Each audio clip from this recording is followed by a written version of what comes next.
Hello, welcome back. I look so fucking dumb. Hello, welcome back to another episode of Two Days Drinking Beer. My name is Josh. My name is Alec. I need to update my calendars, but today is March 15th. It's the start of spring break for me. So sun's Which is out. why he's dressed like a dude, bro. Sun's out, guns out. Even though it's fucking raining and windy as shit. Oh, I fixed my chair. Cool. Today's 2DDB FFOTD, the fun fact of the day. The bean out of the butthole is that robins eat 3 miles of earthworms in a year. Damn, that's a lot of earthy worms, dude. And a very little bird. Damn. So how's your week? Let's do the beer first. Yeah, be sure to like and subscribe, share the podcast, follow. Oh, I want to do a thing for YouTube. So, hey, if you're watching this on YouTube, if you're listening to this everywhere else, I don't fucking care. If you're watching this on YouTube, watch it live. You know, it's the same thing. You just support us there. It's better. And you actually get a drink with us instead of after us. Alone, by yourself. Yeah. Watch us live. Twitch.tv/2daysdrinkingbeer. Yeah, I almost just plugged another TV channel, so I'm going to just shut up and drink. Today we're drinking Topa Topa Brewing Company. It's a local Ventura brewery. Very local. It's called Chief Peak Indian Pale Ale. It says it's tropical, dank, and citrus. I don't know what fucking dank means in a drink because dank literally just means wet.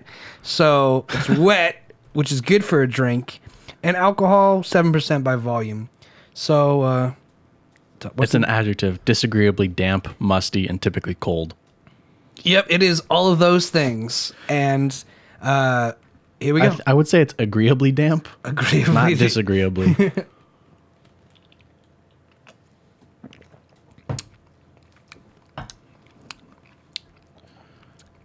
It's not bad. Pretty standard IPA. It's Better got on like draft, I'd say. Oh, you've had it before? Yeah. It's got like a kind of like a super wheat, almost a sweet finish aftertaste. I don't have a coaster. Are we doing coasters now? You destroyed yours, so you lost coaster privileges. Did I really? How did I destroy it? You took the metal and you bent it all the way up. Oh, So fair enough. You ruined the trim. I'm sorry. It's okay. I break everything I love. Yeah, you do.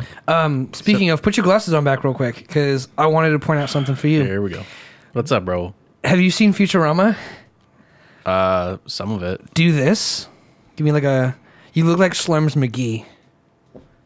Who's that? Google it. And share it with the audience, bro. You fucking look just like... Hey, what's up, Wasabi? You're already here, man. Welcome to the party. Slammers Mackenzie? Yes, yeah. I said Slurms McGee. Yeah. You're wrong.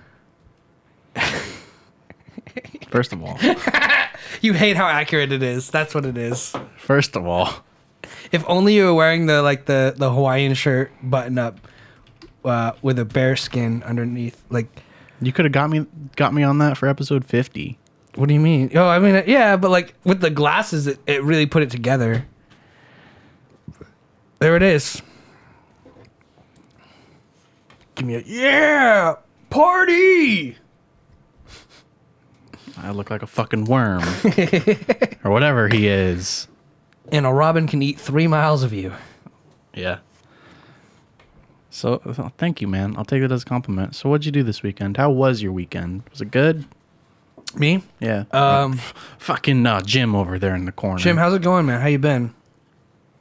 Cool. Good. Yeah, Jim's good. I played basketball. My whole body is sore.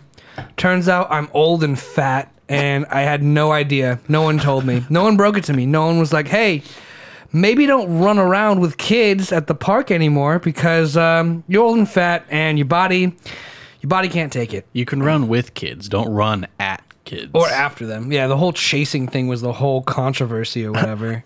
This girl I like and I are going on a jog. Yeah. Oh, she picked it up to a run. I Might guess as we're well. running now. Yeah, no, I've just been going to the park, and I cleaned my room a little bit, and I fucking worked on some music and stuff, and that's it. I mean, I'm really locked in tight. I'm playing pool with my roommates. I gamble with my roommates. I won some scratchers. I won a lot of scratchers. Hey, you won like $4. Yeah, I've got like $4 just calling my name at the next 7-Eleven I go to. Burning a hole in your pocket when you get cashed in. Dude. So, yeah, I mean, my weekend was good, a lot of fun, just a lot of chilling and honestly a little bit of heavy drinking. A little bit. I've been drinking for like the past few days in a row. Yeah, have you? Well, you. Oh yeah, I mean for Because sure. we drank yesterday. Uh-huh. We're drinking right now. You probably drank the day before. Yeah. And then yesterday we were at Ryan's kicking it and we watched the movie. But We watched Swordfish. yeah, Halle Berry's titties are They're in alright. Swordfish. They're all right. And they're very pretty titties. They're all right. You know, Halle Berry is a beautiful woman. sure, she is. She has like that very... Hello. She's got that very like 90s look down. Yeah, for sure. Super with the short hair. Yeah, short hair, the glasses. She's the epitome. The whole 90s was kind of the epitome of 90s music, 90s directing. It's so crazy too. 'Cause Tiny sunglasses. when you watch something from the 90s or 80s or whatever, there's like those styles are actually shared among other films, which bugs me, right? The scene where it's like the car explodes and then the camera pans around it just like in the Matrix, and I'm like, that's a fucking Matrix. That's straight out of the book of the Matrix. I hated that so much. Earl says, Alec be like, I used to follow him for exercise, but it turns out I'm pretty good at it. Yeah. Now it's just I've got no comeback. That's for that. you, man. I got nothing for that. You take it a step farther and you go to their house and memorize their address. And you send us pictures. You're like, that's where my crush lives, boys. Thanks, dog. Hope everything's doing good in your world. As a creepy stalker. So I was flipping. Oh, sorry. Did you like? Are we done? with No, your it was weekend? Okay. I was flipping through Instagram when I saw an ad. It was for One Piece Monopoly, and Sick. so I was looking at that because I like One Piece. It's a good show, and I like Monopoly games. Just no one wants to play ever. I want to play all the time. Okay, well, let's do 1v1s. Let's go, dude. I'll whoop your ass in Monopoly 1v1. That's fine. You think so? I'm a seasoned vet in Monopoly. People don't want none. No, I'm hungover as fuck. That's your own fault. Are you? What did you do this weekend, bro? We're not going to wait for your response. We're going to keep it moving. Yeah, we gotta. It's going to take too long. That's what we're learning. So I was flipping through. I saw One Piece Monopoly, and I was like, "Oh, how the fuck does this work?" And so the properties are just like people, so it's kind of lame. But Wow, slavery much? Way to go, One Piece. it got me thinking, like, how many different games of Monopoly are there? How many different variations? I know a figure, and I don't have an exact number for you. But how many do you think there are before you enter in that search? How many do I think there are? I Yes. think there's probably 200. I'd say there's a solid 200 different renditions, and that's not counting themes. That's counting, like, you know how there's the debit card one or whatever, and then there's like one for millennials. So you're not counting like Star Wars Monopoly. No, I'm counting One Piece every Monopoly. Okay, every Monopoly. Every Monopoly. Okay. Or do you just want themed Monopoly? Well, what do you mean by themed? Like after a TV show or a movie? Like Star Wars Monopoly. Yeah. Or like there's the Street Fighter Monopoly after games and stuff. After franchises, rather. Yeah, it's an official Monopoly game. So, yes, they count. I'd say I'd say about 200, maybe 250. Do you know the number? There's about 1,100. Really? 1,100 versions of Monopoly. Just out there. Did not come up with anything. How many Monopoly games If are you there? click the wiki, 1144. yeah. At this moment, Monopoly Wiki has 1,144 versions of the game, but it includes fictional editions, which is what I was... Wow, that's so goddamn Like many. ones that came up in TV shows that they've played. Like Simpsons. They're not obviously going to use real Monopoly because they don't have the licensing for that. Yeah. But Monopoly Capital City Edition from The Simpsons, predecessors, The Landlord's Game, and so on. They call it The Landlord's Game? That's so shitty. so I'd say at a minimum, there's probably 800 versions of Monopoly.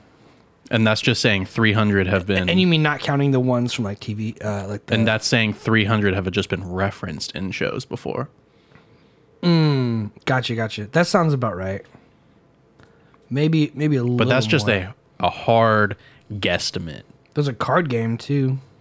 $5. Technically, the whole thing is a card game. Well, I'd say it's a board game. It's a board game with cards. Yeah, so it's not a card game. It's a board game with cards. It's not a card game with board. Very, very niche distinction right there. But I think you just missed the whole marker. So, like, Cards Against Humanity is a card. Fuck, I keep hitting the lever. I'm going down, boys. Sorry. That's a card game, I'm not a board game, melting. because there's no board. Yes? Correct. Okay. If there's a board involved, it is a board game with cards. All right, yeah. That's fair. I can hear the router processing that one. We were talking about video games. We were playing video games last night, and it got me thinking. Yeah, we're playing fucking real shitty ones. Yeah, whatever. Sorry, I new technology. I gotta try it at least once. Go for it. It got me thinking. What really bugs me about video games? Whoa!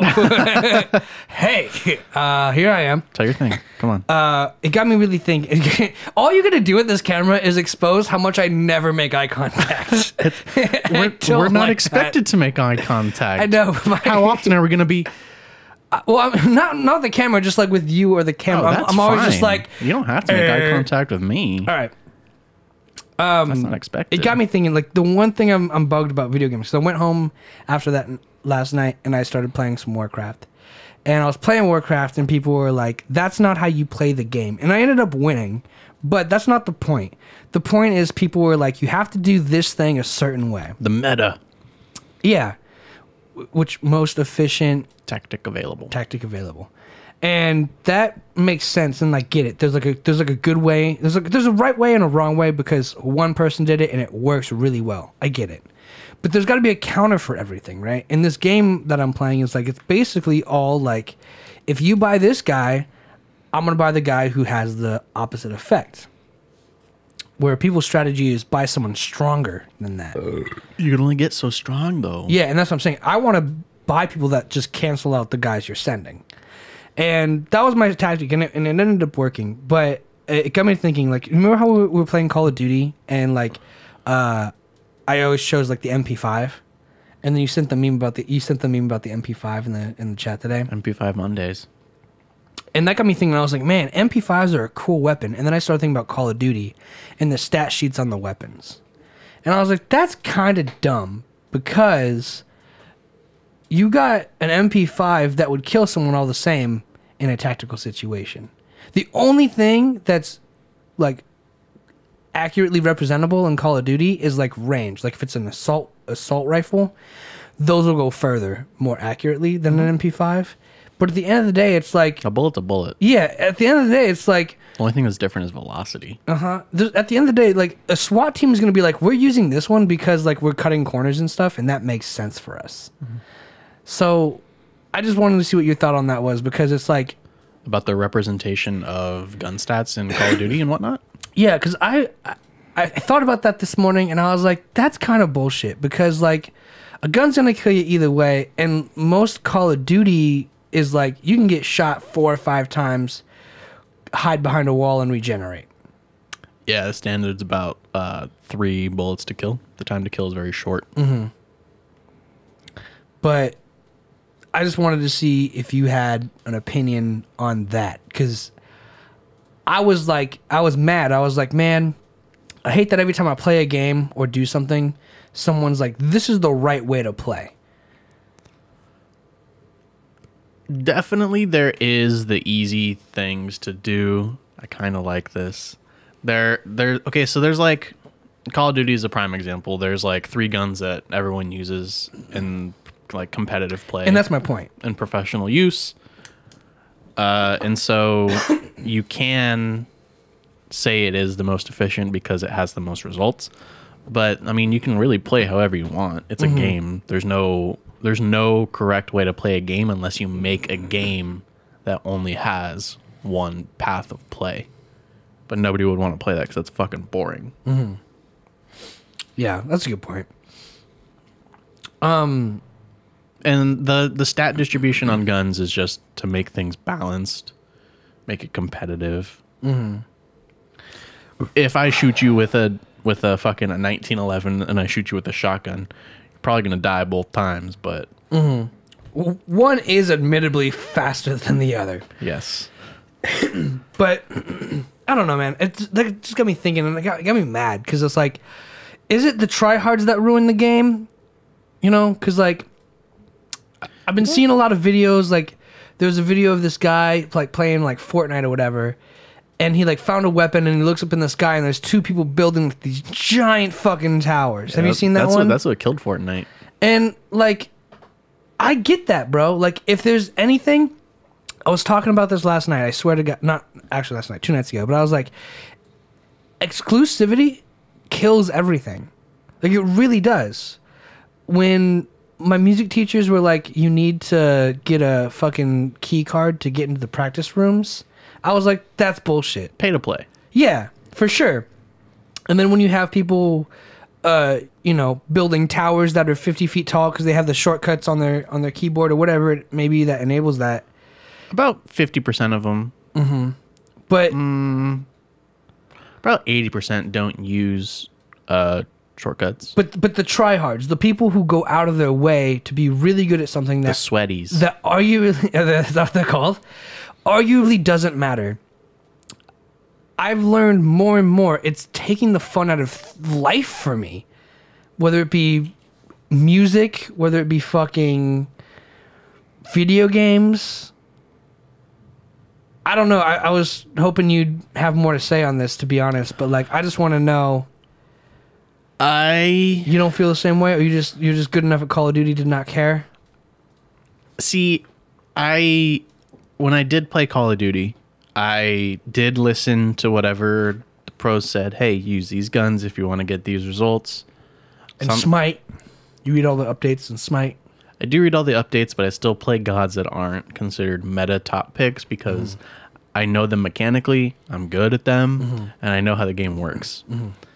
And so I'll use these guns that everyone else uses just because this, especially now in Call of Duty, it's the most competitive it's ever been in the last like 3 years compared to it was 10 years ago. Granted, 10 years ago it was like fucking... That was way before anything future ever was thought of. Is it the most competitive just because the pool of players? The whole thing behind it has changed so that... These are really good. Can I get another one? Yeah. Fucking circling you, dog. Let's go.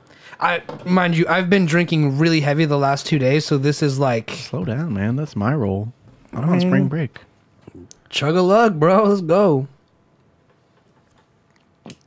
Now with the the tech Spring break. The double tech boom of like anyone can be a content creator, anyone can do... I thought you said a cunt. I was like, yeah. Anyone can be a cunt, but anyone can be like a streamer, a content creator. Everyone like needs to get like that leg up. And so everyone's trying a lot harder and taking like... It's the competition of the capitalist... Is it the capitalist system? What's the fucking invisible hand guiding the... I don't know. It's definitely... Capitalism? People do it for money. And that's when you gotta not do it. You gotta not do it for money. Yeah. Because then you won't get anywhere. Well, I don't know if you won't get anywhere. Like You'll get nowhere. You might be a great player, but it's like those kids who I went to music school with. It's like they're like, yeah, my parents started training me since I was 3 in violin, and I figured it's just what I have to do. I haven't been fucking recording this whole goddamn time. Shit. Start recording. It's useless now. I'll just grab the VOD. Okay. But like, you always forget that. Yeah. You need a post-it note. But it's like, it's one of those kids I went to school with who were like, yeah, I don't like violin. I don't love violin. What's that? Like, because I wanted to do music forever. I just never got trained in piano. It's passion. You can't be forced to do something. And like, if you grow up and you be like, your parents are like, you're like, my fucking parents would say, you're going to be a dentist. They didn't like force me to be a dentist. They're like, you should. Do they really want you to be a dentist? I think so. Yeah. At least one point. Like just somewhere along the lines of like a doctor or someone that makes a lot of money. Make a fuck ton of money. Yeah. You can't really say that because you're not going to love it. You have to do something you love. You want to do. At least you need want to do. Passion for something. And if you don't have any passion, you got to find it. And if you don't know where your passion lies, it's a passionfinder.com. Super unfortunate thing, my guy. You can't just do something know yourself. because you can make a lot of money. That's not accurate. That's why people with a lot of money kill themselves. Yeah, I mean, is this chat not scrolling for me? Nope, it's just not Wasabi updated. just fell asleep you can at the always wheel. reference it up there For sure. So you can't do anything for money just because I can make a lot of money as a doctor. But if I don't want to do that, if I'm not happy doing that, there's no point. But that's got me thinking too, right? Like those kids who are like in class with me being like, I only did it because my parents sent me violin lessons since I was 3. And now it's just like, it's just the one thing I know. Like, I just know how to play violin. I might as well know the music theory. They're going to be failures. But, well, not failures. Like, that's what I'm saying. Like, they could probably be pretty good at it. At the end of the day, they're going to be failures. They're going to fail themselves. They're going to fail something. If you're a millionaire and you kill yourself, failure. You did something wrong. You're a failure. Yeah. You definitely did something wrong. No, what? It's all good, bro. I'm just talking shit. Good to see you still with us. Drink water, I guess. It got me thinking, like, do you think there's gonna be parents out there being like, buy this PS5, newest Call of Duty, son, play this game, be this million, because there's like $1 million gamers now. Would you ever be like, son, daughter? That ship has sailed. No, I mean, like, if you had a kid, would you be like, no, I wouldn't. No, because that market's gone. What? Yeah, it's already evolving, or what? It's non-existent anymore. I mean, it can still happen, but it's very rare. How so? It's like back in YouTube in like 2005, 2006. Like podcasts, like maybe we have a shot. Podcast is the new thing. Is like, the new YouTuber. Like yeah, maybe we have a shot on podcasts. I think we're on this trend as early as we can be. Oh, we're pretty late.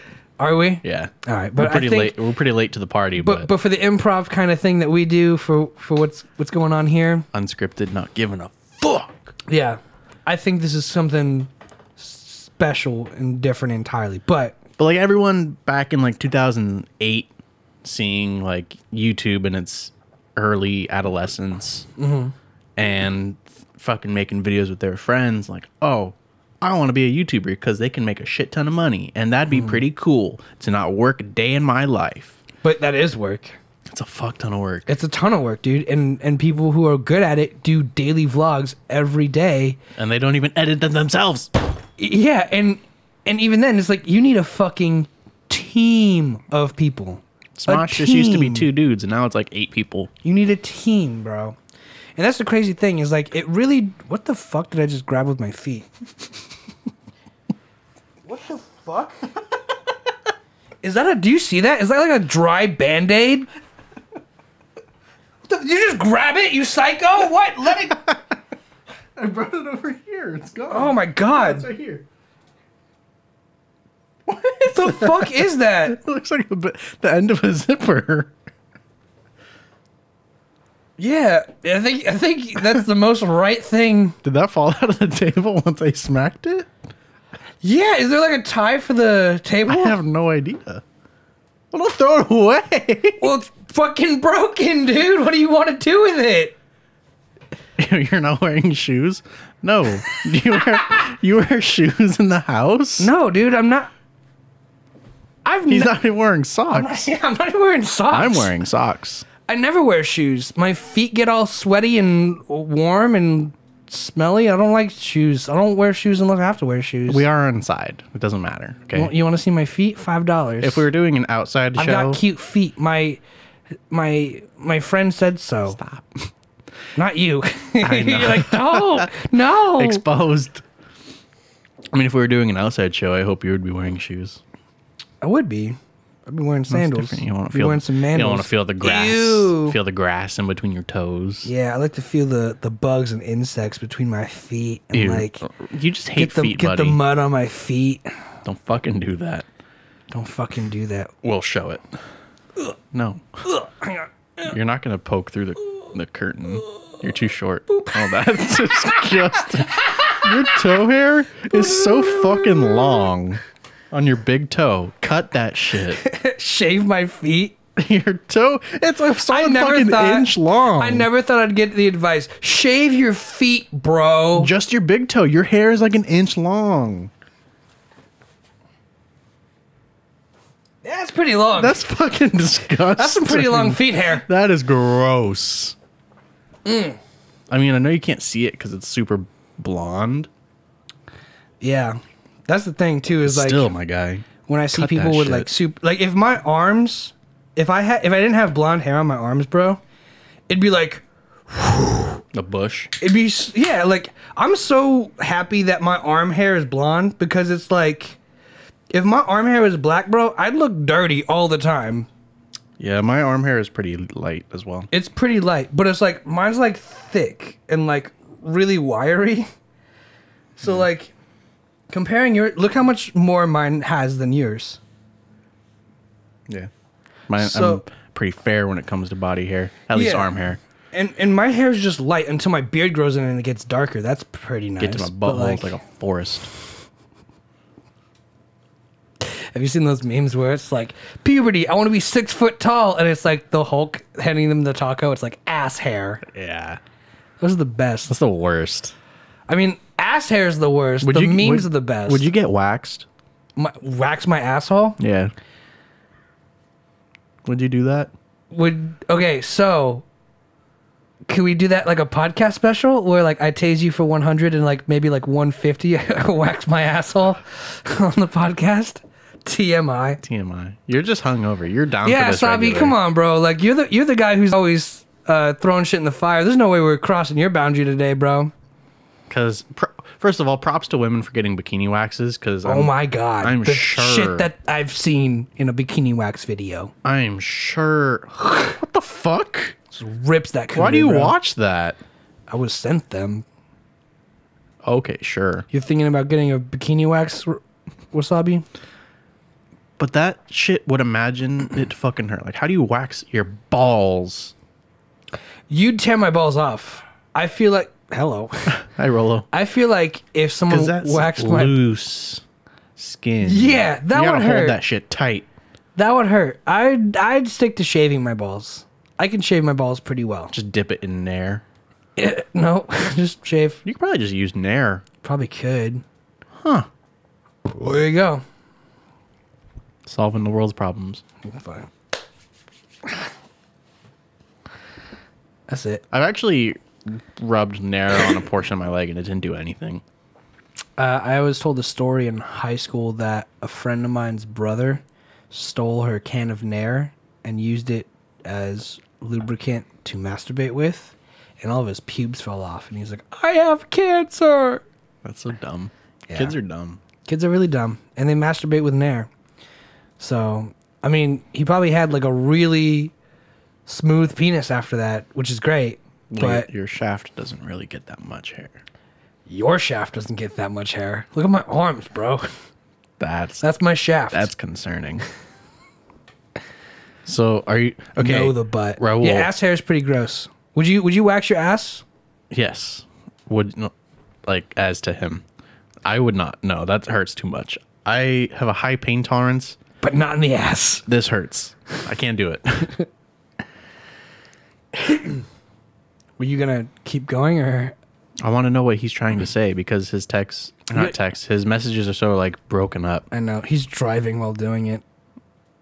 He's doing the voice to better not chat. be. He's doing the voice to chat with his AirPods and his hoodie on.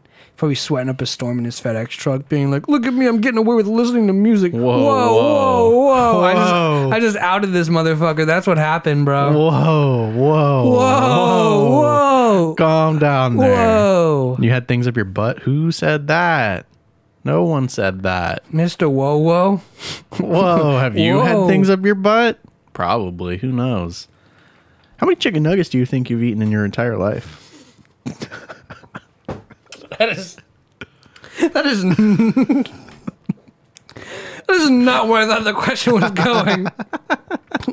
I thought you guys were gonna ask me how many chicken nuggets I put in my ass.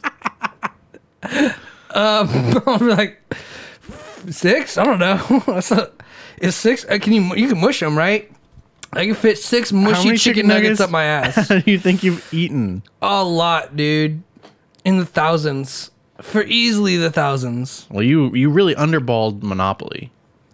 Yeah. So bump it up probably. Because I was eating Millions. What's after thousands? Millions? Probably in the million. Not the millions though. No, that's too much. Not the 100,000s. Not the. I'd say the low. No. So the if- high 10s or the low 20,000s. If you were to eat 10 chicken nuggets a week for a year. That's what? 520 nuggets? Don't ask me a goddamn math question. You know my dumb ass ain't gonna do that math. That is pretty cool that you got the fucking phone holder. 520 nuggets a year. Times 26. 13,000 nuggets. That seems right. But that's 10 nuggets a week. I eat like 40 at one time. I've definitely eaten the 50 nugget challenge, the 100 nugget challenge. I've definitely eaten a lot of nuggets, bro. And that's the thing is like we can't just count the McDonald's nuggets, like the homemade nuggets we had. The nuggets. We should also count chicken strips and chicken tenders. Those are basically nuggets, just in longer dick form. Yeah, that is true. So I'd turn that 13. Boneless wings. Yeah, I mean, why not? Why not count wings as nuggets? It's like 14,000. Yeah, I'd say 15,000 nuggets. That's a lot of fucking... 14,000, 550 just chunks of chicken meat. A lot of fucking chicken. Doesn't... You know how many chickens have to die for you to get an order of 12 chicken wings? 6. Well, no. Actually, it's less than that because you get 2... You get 2 and 2. But it's like you get 4 pieces of chicken wings for each chicken. Yeah, but if you get chicken wings and you get the flats, are flats wings? Are they considered chicken wings? Yeah, it's the end part. So they're all wings. Sorry, I got a booger in my nose. I should have fucking got a close up of that. Disgusting. Get out of there. They're gross. Stop burning me out. How are we burning you out? Because you got things up your butt? You're so late to chat. I love it. I know, dude. I see it. I love how we're talking that shit though. It's like he's like at work. He's like literally at work, and we're like, "Come on, bro, you're lagging. What are you doing that's so fucking important?" We're gonna send this to your boss. He's like living. I'm doing my job, bro. I'm literally living my life. For those of you who don't know, here's a friendly reminder. Biden has signed into law that EDD and unemployment wages will be covered through September. Fucking loser. Get 2021. A job. Get a fucking job. 2021. Josh doesn't feel the same way I do about it. No, because I go to fucking work. And school. Yeah. But spring break. It's far from over, people. It's far from over. I'm vaccinated. I got mine on Thursday. Right here? Bah! No, I'm not going to do that. Go ahead. I'm not going to hit you. Do you see the little three dots, the little triangle? Okay, well, I got it there. That bright red one. That's why we need the headphones right there. Because the second you were like, I got it. Like, that's why you need headphones. Well, I always just know to speak into the microphone. Yeah. Regardless. Yeah, for sure. So I got it right there on that red dot. On the top one, the bottom left one, or the bottom the right one? The fucking one I pointed to, dickhead. Do you have a pen? I want to find out the angle of those triangles. I've never used math before in my life. So how the fuck are you going to find the angles? First of all, you don't have I know it equals 180 degrees. You don't have the thing. Parameter? Compass. No, not a compass. Compass. North, south, east, west. What's the half circle thing that measures Google angles? It, bro. We have the power of the internet right in front of us. I'm trying to figure it out myself. I don't want to rely on Google. Galoo-galoo. Math tools. A rhombus. Protractor. Protractor. That is true. You wouldn't be able to find it just unless it's given to you. You would need one given, and even then, it'd be really fucking hard to find the rest. Then why do we get math problems like, here's 2 given, figure out the third? And I'm like, just give me a protractor and I will find the third. It's because in math problems, they're not drawn to scale. Gay. Protractors are meant to find it out from scale. What's the scale of that? I'm pretty sure I just lined that shit up and It looks like a right triangle in the first place. It's really close. It's really close. Right here to here. Yeah, it's like a little L. Mm-hmm. But yeah, I got it right there in that top dot. That's where I got my shot. Johnson & Johnson, one and done, baby. One and done, baby.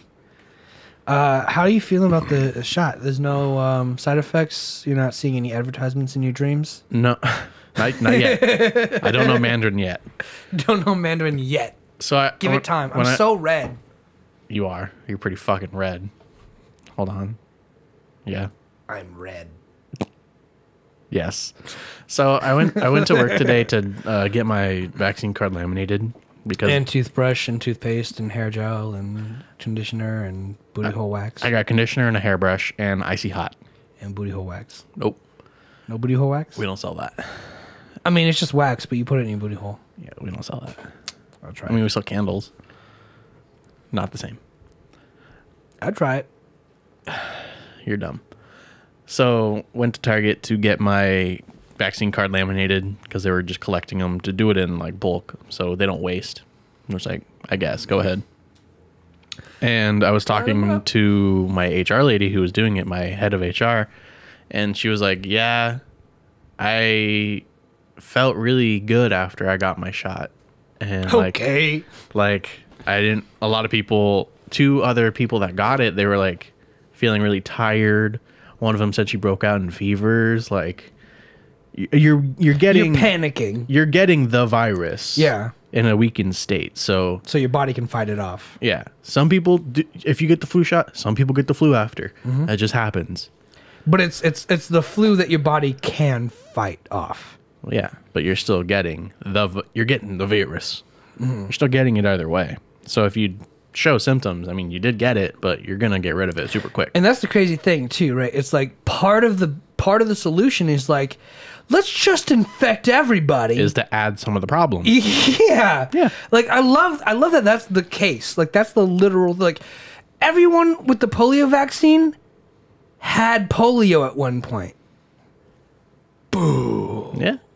But she was saying like, yeah, I felt really good after the shot. Like felt like I had a lot of energy, and I was like, yeah, I felt really good too. Placebo. No, she's like, oh, it's a good Bitch, day. I'm gonna start swinging my dick around. It's like, it's a good day. I got my vaccine. I can stop wearing my mask in public if I wanted to. People still yell at me probably, and then I'll whip out my card and be like, suck my dick. Then I whip my card, then I whip my dick. It's laminated. I flick it, and it does the wobbles. But she was also saying like, yeah, I got like super sick like last year. Like I did in too, bro. 2019 and like fucking You saw October. me. I was sick for like 3 months. Yeah, so I mean, it's been here forever. I probably already. I'm not even lying. I probably already had it. Yeah. I really probably already did. Working in Oxnard in a very populated place, meeting a very wide range of people. Like I probably already had it. I probably spread it. Probably without knowing. What's up, Flex Tape? Hey, Flex Tape, how's it going, my man? It's good to see you, man. Grab a beer, grab a bong, and hang out with us. Grab a beer bong. Grab a beer. That's what I should change it to. Grab a bong, grab a beer, grab a bong, hang out with us. Whatever. Pick your poison and chill. Let's all hang out. I do a lot of hanging out these days. I do a lot of professional fucking hanging out. You have other friend groups too, just like Raul, and he's not allowed to have those. I know. So you're not allowed to have your other friends. Well, mine are roommates, so I want to get to know them. You don't have to. Just be a recluse. No, we've done that. I've been down that path. It's not the way to go. You can still be nice. Just be a recluse. No, so you can be a recluse and be a nice person. Still am. Always have been. I can't. I'm the kind of guy who's like, if I'm in my room and I start hearing like someone playing music in the kitchen, I'm gonna come downstairs and be like, why the fuck are you playing music in the kitchen? And like, there's no reason for me to be mad about it. You're just being an asshole. I'm just being an asshole.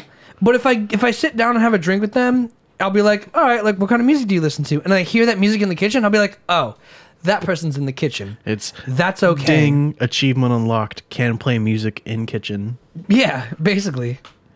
And that's the thing is, yeah, exactly. Like, the more comfortable I am with you... You need to pass a test. Yeah, the more comfortable I am with you, the more you can probably get away with. Playing music in the kitchen, it would bug me if you're a stranger. If you're just someone's friend over for the day and you're like blasting music, I'm be like, yo, shut the fuck up, bro. You don't live here. It's not your house. It's not your fucking house, bro. It's not your house. But like that, there is that like immediate like, I want to exercise authority in the house, right? You have no authority. I have none. You have seniority. I have seniority, which no authority. People often confuse to be the same. No one has confused me for being in charge. Not you. I mean, they have. I'm not saying you. saying people in the world think that just because they have seniority means they have authority. I was gonna say that the only thing that's come close to for me is people will be like, "Hey, you've been living here for 2 years, right?" I'm like, "Yeah." They're like, "So where's the hand soap and toilet paper?" And I'm like, "I'm not your dad. I don't have to supply you with hand soap and toilet paper." That's not how this show works. Sorry, bro. Like, that's not my responsibility because I've been here for 2 years. They think because I've been there that I'm like the supplier of Good old communal housing. Yeah, they think I'm like the supplier of their shit. And that's why it's nice, because the roommates that I have now, they actually were like, "Hey, like, I bought a bunch of toilet paper and hand soap, so like, just don't worry about it for a little bit." And I was like, or you Thank know, you. like take turns, because how often are you gonna buy? And that's the thing, like, a we will. fucking pack of 4. We will, That's for not sure. smart. We will for sure take turns. Oh yeah, But like, it's one of those things, like, every other roommate has been like, "Hey, if you buy toilet paper, like, I'll make you dinner," right? Here we go. Every roommate's been like, "If you buy toilet paper, I'll make you dinner," and I'll be like, "Bet." pretty fair trade, to be honest. Yeah. You know, I'll take that. Yeah, and then why not? And then I was like, sorry, I'm all distracted from like the camera angles, and I'm figuring out I could look at the reflection in the You're seeing mirror the reflection. and It's the not a mirror. glass. Not a mirror. Anyway, my bad. Anyway, so I'm distracted super easily. But basically, it's like, it's usually along the lines of like, "Hey, if you do this thing, I'll like make dinner." Scratch my back, I'll scratch yours. Yeah, basically like that. And a few roommates were just like, "Hey, like, can I get a bowl of cereal for like Yes. $3?" And I'm like, "Just take the bowl of cereal and like, just let me know. Like, don't obviously like eat all my shit. Don't Like, take the last bit. don't ever take the last of it. That's like the rule. Like, don't ever take the last of it." Since today, friend, Since today. thought to spice it up. Ooh, yeah. No, yeah, we got some. So we don't have a surprise for you guys. We actually have a cringe moment for me being supplied in a little bit. If you want to give him a sneak peek, go ahead and open. Just give him No, not yet. No? We'll Too address soon? that later. All right. Do we need a few more people? No, we just need whenever we fucking segue into Whenever it happens. We got a new kind of idea set up for what we want to do. Make Add a things. spice of life. Yeah, we want to make it a little more entertaining with you guys, and I want to share some embarrassing, regrettable moments that came back to haunt me literally just last night. That already don't look like this. Such a burn, dude. Well, I always buzzed my head. I shaved and I weighed 30 pounds less. Isn't that crazy? Like 30 pounds. Goals. If I weighed 30 pounds less, bro, I'd be in a relationship for sure. If Goals. you weigh a good weight, you'll be in a relationship. If you don't, you'll start a podcast. And that's where I'm at in life. That's why I'm here. I was at 210 in a relationship. All right, fair enough, but like, Still 210. not me. No relationship. I couldn't. Like, I'm not cute enough to be like fat. I'm funny enough to be fat, but I'm not like cute enough to be fucked fat. it. And you're saying, you're saying I'm cute? I'm not saying you're cute. I'm Fuck. saying you're cute enough. Damn it. Yeah, you see what I'm saying? There's a big difference. You gotta have we gotta get you a switcher now. There are hotkeys. I don't know them yet. We gotta get you a scene switcher now. We need a scene switcher and a fucking soundboard. And then we're jacked in. I mean, there are hotkeys. I don't know them yet. I'd have to learn them. Have you ever done VR? Yeah, I'm not too big of a fan. I did VR the first time over the weekend with some of my roommates, and it was the coolest thing. What kind of VR was it? Oculus 2. It was the coolest thing, bro, I've ever done. HTC Vive is where it's at. I might have to get it. I might have to get an Oculus. You're gonna spend $300 on a fucking Oculus? $350. I might fucking do it. I might do it, bro. You got the fucking reaction cam. No, dude, don't do that. That's such a waste of money, in my opinion. There's no good games to utilize. Where you gonna fucking play Beat Saber all the time? You just play fucking Guitar Hero. Beat Saber was sick. Then I played this other game where I was like killing zombies, and then I played this other game where I was shooting targets. The only game that I think that VR is worth it, and Ryan will agree with me, is Super Hot. Is that the name of the game, or That is the name of the game game. is currently super hot? That's the name of the game. It's like almost like wireframe people. And basically, time doesn't move if you're staying still. But as soon as you move, everything around you is moving. Yes, Ryan had that game on his PS4, dude. It's way better in VR. So I'll bet it is. So like you're dodging and shooting. Yeah. But as long as you're still, nothing else is moving. And you can, that is the only good VR game on the market. Oh, well, the guy who gave me the VR headset was like, games are like, he said the console, I call it a console, but it's a machine. Yeah, it's $350, and he's like, if you spend an extra $400, if you spend like an extra $100 or whatever, you get 128 gigs versus like 32 gigs. So he's like, spend the money, get the more gigs. And he's like, but the downside is games are like $15. And I was like, bro, have you seen PlayStation, Xbox games? They're $60. Yeah. And those consoles go for hundreds more. Hundreds more. I gotta show you how to ice your shoulder because it's clearly still bothering you. It's been bothering me for 2 weeks. My icy hat didn't do shit. I actually took it off early because it didn't get hot and I thought it was broken. We were supposed to let it sit like all day. Yeah, for fucking 8 hours and I can't do that. Yeah. If I know there's something on me, yeah, I'll never be able to be at ease. The first cruise I went on, I was 12, and you had to wear a bracelet if you're under 13. And my birthday was like in a few weeks. So I remember like I took off the bracelet because it just bugged me. I can't. That used to bug me. Yeah, I could wear watches now and shit because it's like it also like sticks to your skin. Yeah, but like a bracelet like from like Conejo Valley days or like a fucking like anything that's just like paper, it's there. You feel like a prisoner. Yeah, if it was like, if the key to coronavirus wasn't a mask and it was like a paper bracelet, I'd be like, fucking kill me. Like, it's there, you know it's there, you're just recognizing it's there. I couldn't help it. I broke my toe once, and I'll tell you how I did it. So I was running down my stairs one day, and I missed a step. And my toe, if this is my toe, buckled underneath the entire weight of my body, and the tip of it fractured. Not bad at all. That's it. I broke this finger, and it happened in football. I was the running back, and I got a hook route. Basically, I just run in the shape of a hook, and then I turn around to catch the pass. But the quarterback was a dickhead, and everyone on the team was a dickhead, and they didn't like me. So he threw the ball really hard, like intentionally, and I went like this to catch it, and it just hit this finger first. And as you could see, maybe not, but we have technology for this. Yeah. So this finger is like a little more flat, and then this one has that little notch going down. Got a bump. I can't lift my finger up all the way like it used to. So it's technically broken. I asked my doctor. I was like, it's a fracture. It's not a broken bone, right? He's like, no, it's for sure broken. Like a piece came off. A fracture just means like a piece came off. Broken means like broken in half. But they're both broken bones. Fractures are like splits. Breaks are clean breaks. Mm-hmm. So I've never broken a bone, but I asked my doctor, I was like, so it's not a broken bone, it's just a fracture or like whatever. And he's like, no, it's a break. It's broken because the bone's off. It's just a small break. So like you can't say it's like, he's like, it's not broken in half, but it is broken. Like the bone is gone. Like the bone's broken off. It's still in there. It's a crazy thing. It's like, that's why my finger won't flatten out all the way like this, because there's a chunk of bone that grew in, more bone grew in, and the other bone in there already existing.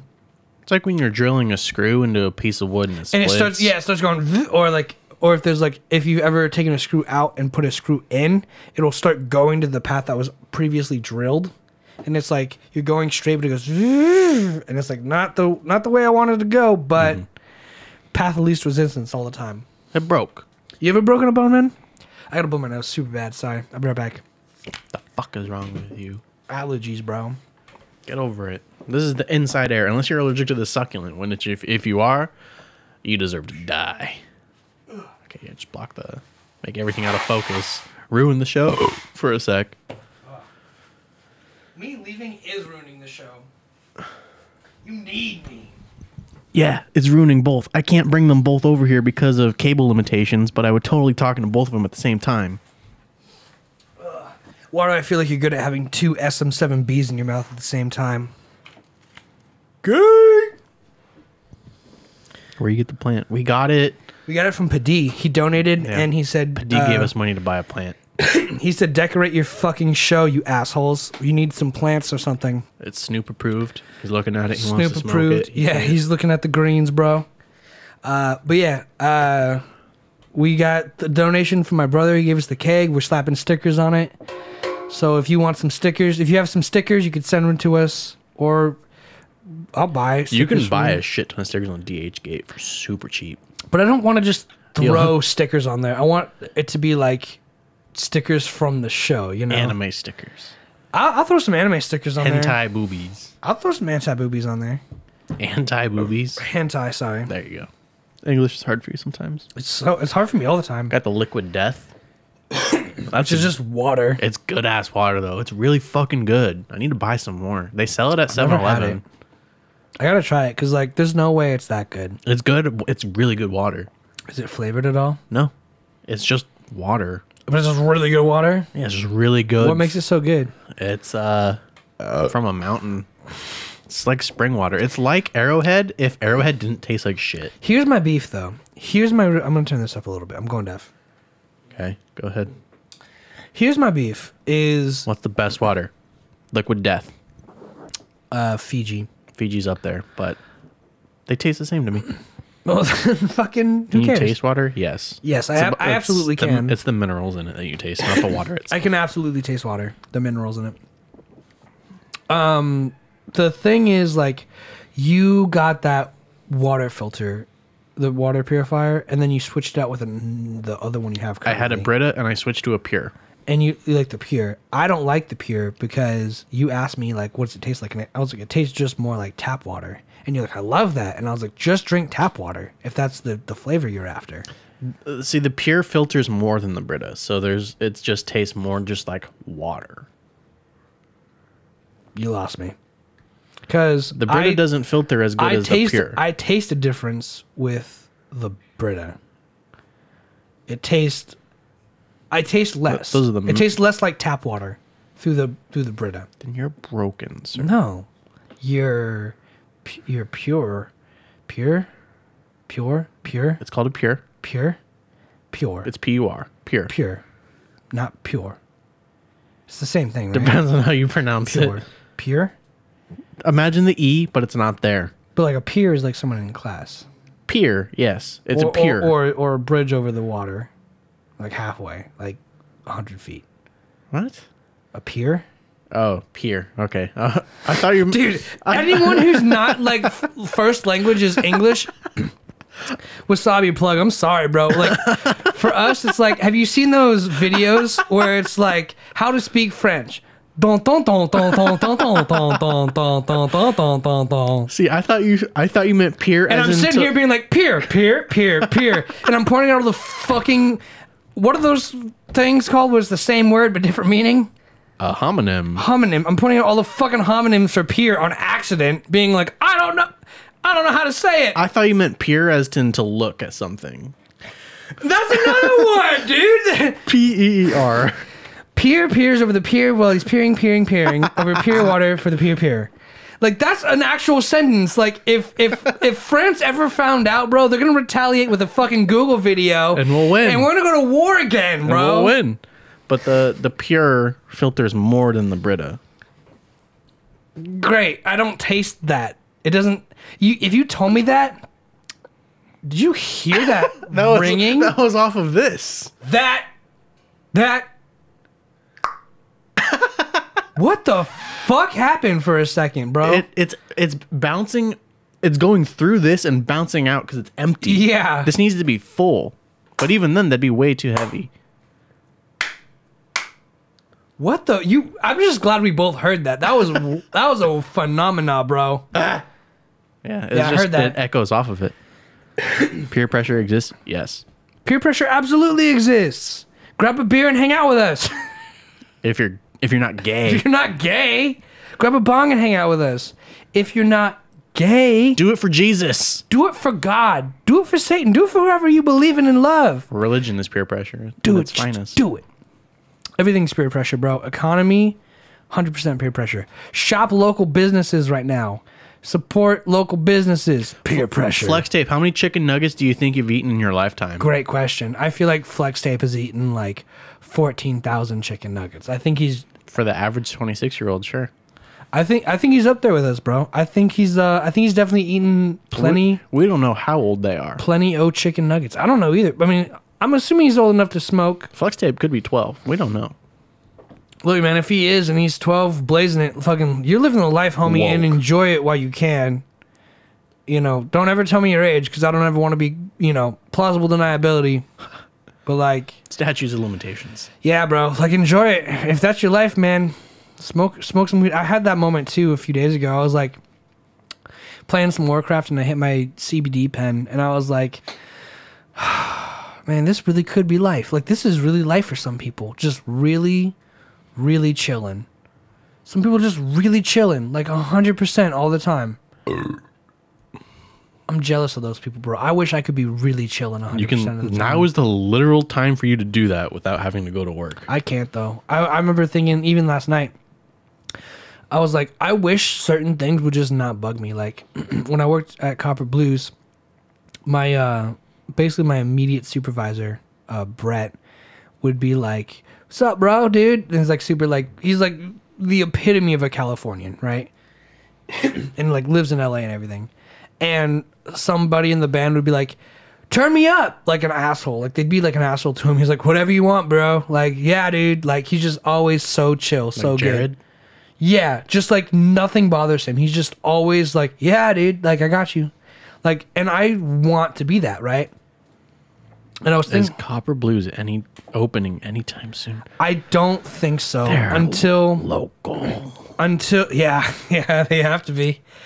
Until the vaccine comes out, the vaccine's out, but until we see the numbers drop below a safe level in Ventura County, they're basing it on the tier system. So we just left purple tier where some restaurants are open again, and that's due to the vaccine being released and out. If we drop back down to safer levels, then I'm sure we'll reopen. And I hope to get that call back because I keep dreaming about working at that place again, man. I love that job. But until it's like, they're going by the government recommendations, which is like, it's the smart move. It kind of sucks, but like, I think everyone's doing okay. I hope everyone's doing okay. And there's nothing much you can really do in that scenario anyway, because it's like you either open up and catch a fat fucking penalty and they're corporate. So they're just going to follow the laws. So Unlike that place we went to yesterday, yeah, that shall which not, shall be, not named. be named because it was okay. Food was bad. If food was not good, it was not as good as I remember it. But we went to a place yesterday and they let us in. But anyway, it is what it is. I hope it opens soon. Honestly, like I make more money working than not working. So, give me work. I think more as more like vaccines start to roll out. I For think sure. as soon as like it hits 60%, Yeah. they'll just be like, "Fuck it, who cares?" For sure. As soon as it comes to a safe, and that's the thing, like they're letting that tier level, like the purple tier is like the most severe. It's gonna drop off super quick. I think it should too with the vaccine, and I think rightfully so. And when it does, and it'll open up. But until then, we don't really know. I don't really know. I'm obviously not, I'll sell you guys bags of my blood. I got the vaccine. You can just drink the blood. take it in. He already has. Josh already has gotten the vaccine. I got it on Thursday from work. I'm a cool kid, special. I would get it, but I'm a non-essential worker, so I'm literally last on the list. Which is okay and not okay because it's like, I feel like if they're all paid for, all the vaccines are paid for, and a lot of them have gone bad because they're not getting distributed fast enough. Which is why they gave it, like, our CVS and our Target was like, "Hey, we have extras. If any of your employees want it, put them on a list, They're literally free. and we'll give it to them." So I got mine because someone didn't show up to get theirs. So thank you, old person. So Yeah, they are. Yeah, dude, they're so insane. Like, and here's the thing, like, I like to joke about them, but like at the end of the day, bro, like I got the chickenpox vaccine, and like I've never had chickenpox. You know, I've got. Well, we did talk about this a little bit earlier. Like, you have. You do have it, but like your body just like you're a carrier. Yeah, your body just fights it better. So it's one of those things. It's like I like to joke about stuff like like I told Josh, like you didn't see any advertisements in your dreams or anything. Like, I think those things are funny, but like at the end of the day, it's like, bro, if the government wanted to kill people, it would just kill people. Like that's what people don't understand. Like these conspiracy theorists act like they're the fucking like golden boys of like. But they miss existence. a very crucial thing. But they miss the crucial thing of like they're not important enough for the government to not kill. Like. The government only kills important people. Remember, if anything, at the end of the day, remember this. And the government only kills important people and not their own citizens. And not their own citizens. That's fucking key, dude. Like, you want to know why? Because the citizens are what get taxed that pay for the wars. The citizens are what pay. Thanks, dude. Preach. The citizens. I feel like Alex Jones all of a sudden. It's like I don't like it. It's way more. We'll sit on me while you talk. Go ahead. The citizens of the. Well, now it sounds like I'm hiding my identity. Now I sound like a bitch. Now I'm just an invisible voice. But the citizens are the ones who pay for everything. Like, they make money and profit off of with taxes and this and that and yada, yada, yada. Yes. And they understand that the economy is only as good as the citizens. So if you start killing the citizens and the citizens stop producing products or stop creating art or stop, what are you doing? Scratching? It looks like you're just like itching for some heroin. Sorry. You want some heroin? I got some H, bro. Anyway, it's like the money won't circulate. Yeah, the government needs the citizens. So their best interest isn't to fucking kill them. Unless you're in power or like a monarchy or what's the other one? Communist? Like unless you're dictator. Unless you're a dictator, unless you're those forms of government, people are your strength. Whereas good old democracy. Yeah, whereas dictatorship, the power is the strength. So you want to kill everyone that is opposing the power. But that's not going to fucking help your country. Like, they're not going to kill you unless you're like Jeffrey Epstein. Like, unless you have secrets, unless you're valuable, they let you call them conspiracy theories because they know you look like a crackpot. He killed himself, okay? Whatever, dude. Whatever. With a very thin sheet and a very unmonitored jail cell. Whatever, dude. Doesn't matter. It doesn't matter. We can, and that's the thing. They let us talk about it on the podcast because they're like, you'll never fucking find out. You'll never know. Yeah. And they know that. And they know that. But someone knows. Someone knows. But the thing is, at least 3 people. It doesn't matter. It doesn't fucking matter. At the end of the day, they're like, yo, we need to keep these people alive because the government is like, yo, we're at war with China and Russia economically at all points in time. The USA wants to be better than China and Russia every day of the week, 365. So don't ever get that twisted. The government of America wants to be number one at all points. The only way to do that is to open up the economy and rule them with economy.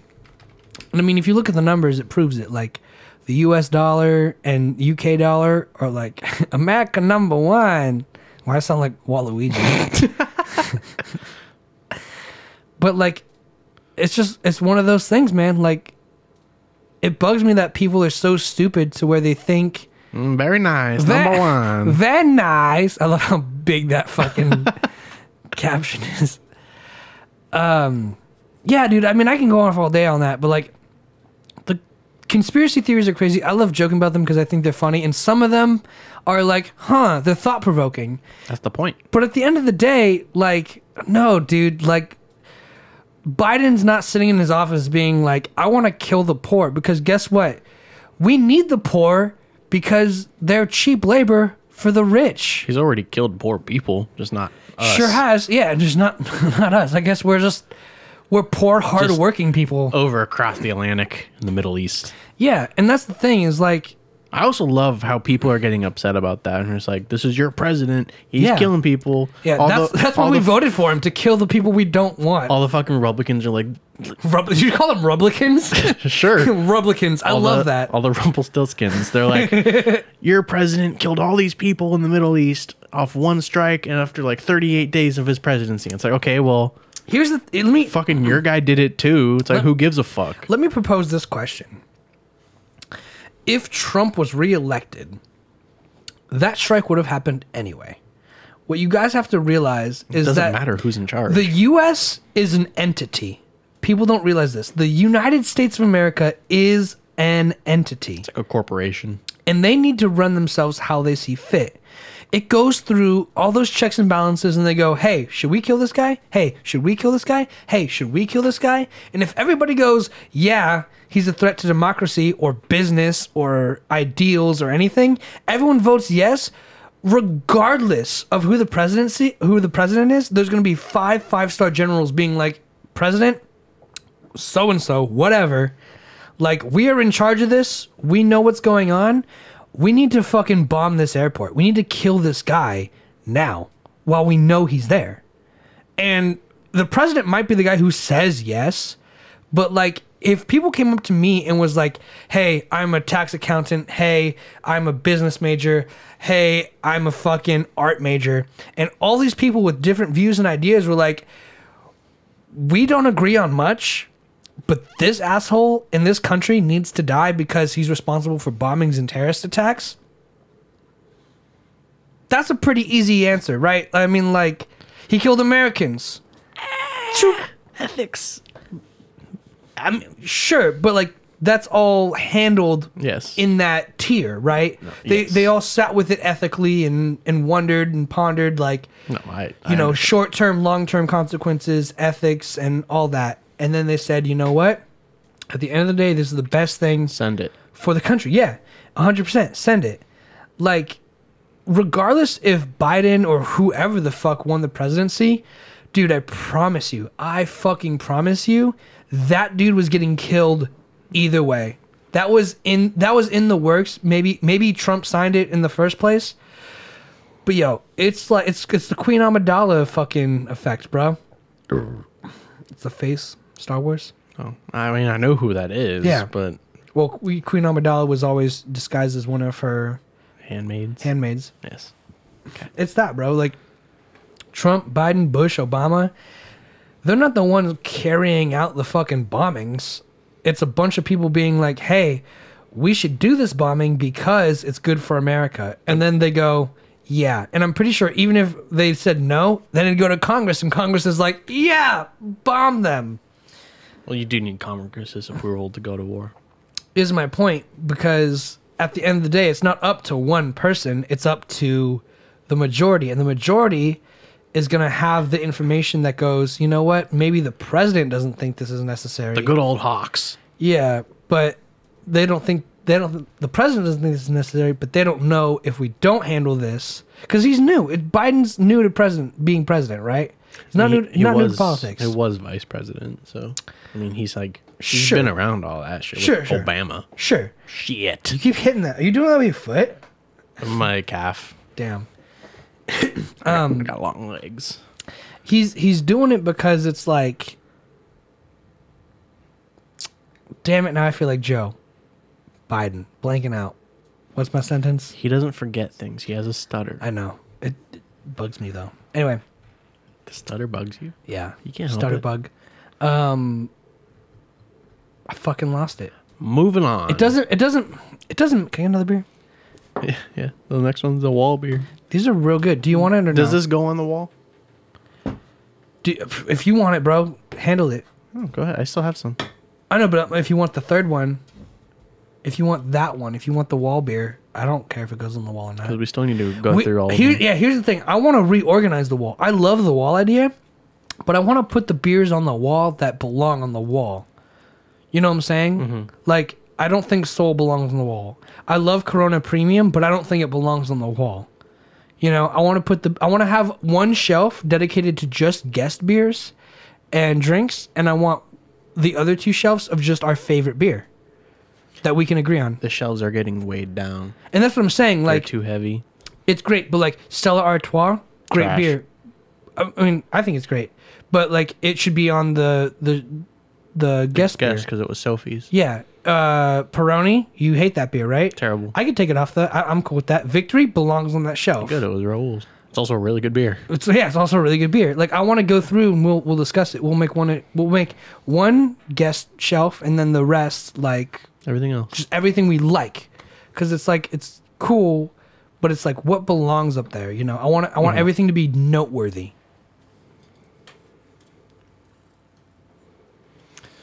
So the point I came up with yesterday that you asked me about, like, hey, what'd you come up with for the show? So sorry to cut you off, but we have a lot of good points, and we still have that to go over too at some point. So Yeah, we I'm do. stoked, man. It's a good show. This is a good show. So we were talking about it at dinner at this shitty place. I mean, it's not shitty, but the food was bad. The food was not good. It's not good at all. And you guys were talking about music. So I came up with this thought of like, when alternative music hits the mainstream, is it still alternative at that point? Because the whole point of alternative music is to be, it's almost like a counterculture movement where it's not the mainstream. But if it goes mainstream, then it became what it wanted to not be. So can you still call it alternative at that point? Let me start with an anecdote, and then as I go off track, because I'm sure I will, realign me. Go for it.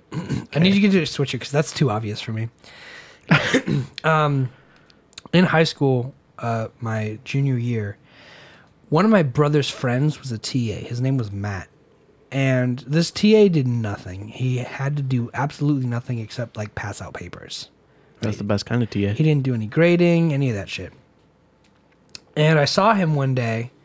I walk into class. Yeah, fucking send it, bro. Let's go. Who cares about wall beers? Fuck it, yeah. This beer's good. I'm not sure if it's a wall beer. I mean, we have a bunch of other beer that belong on the wall.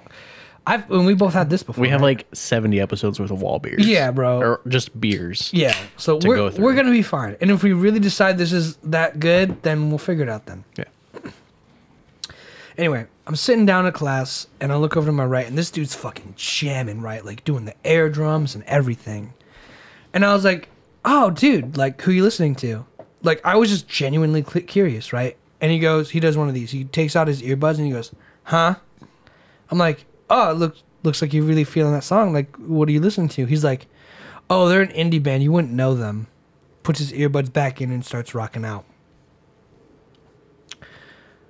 That is the most pretentious shit I've ever seen to this day. I agree. And I hate exclusivity, man. I fucking hate it. Gatekeepers. I hate that. I agree. If you love it, bro, you even called yourself the gatekeeper of Crown the Empire. Am I mistaken? Or was it... Not Crown the Empire. I fucking hate Crown the Empire now. Who was it? It was the one who goes, can you feel my heart? Bring Me the Horizon? Bring Me the Horizon. You're the gatekeeper, Bring Me the Horizon. Am I wrong? In a way, I guess. But you still show me the songs you love. Sure.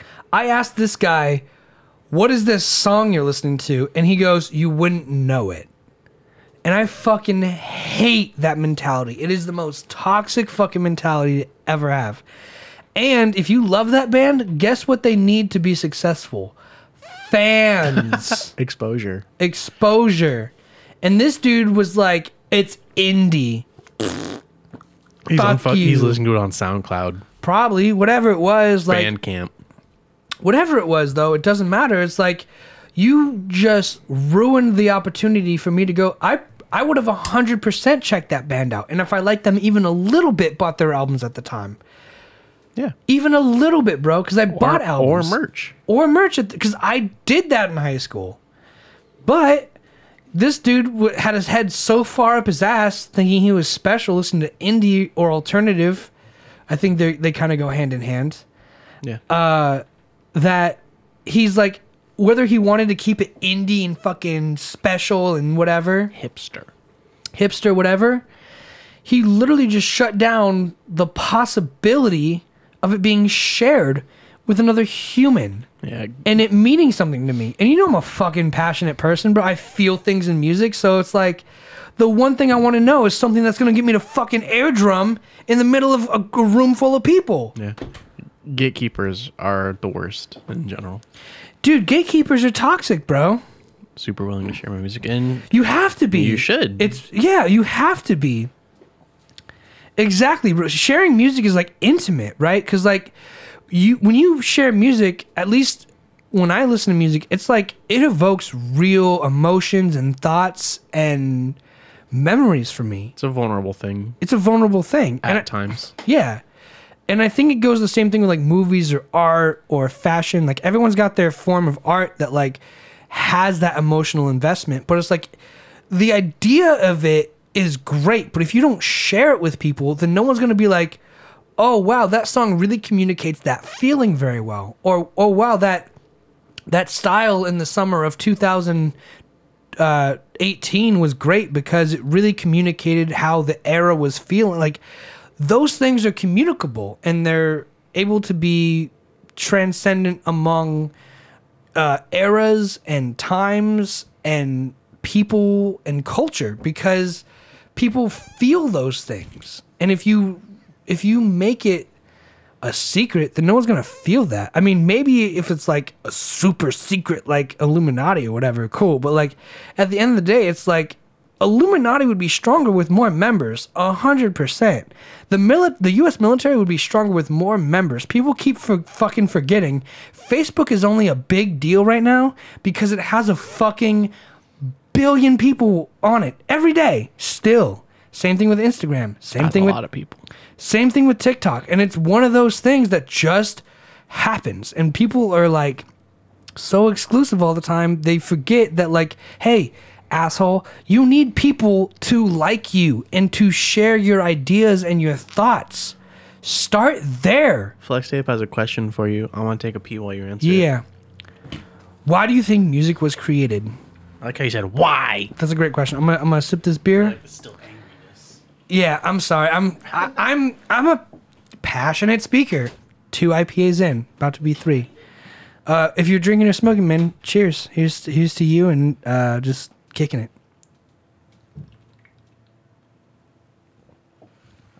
Why do I think music was created? I think it was created out of necessity. I think for a lot of people, they lack the communication skills, intelligence, or the being, whatever it is. And I'm not trying to say it's bad that they lack intelligence. I'm just saying there are people, at least for me, like I lack confidence for sure. I will be the first one to admit that. But music makes me feel confident. It makes me feel proud to be me. And I think someone wrote a song and it could have been about anything. And someone heard one lyric, hey, buddy. Why? Because there's no food. You got to grab them. I'm in the middle of a monologue. And someone wrote a song about something completely random. Whatever it was. Let's just even take Mozart, for example, right? There's no lyrics in that song.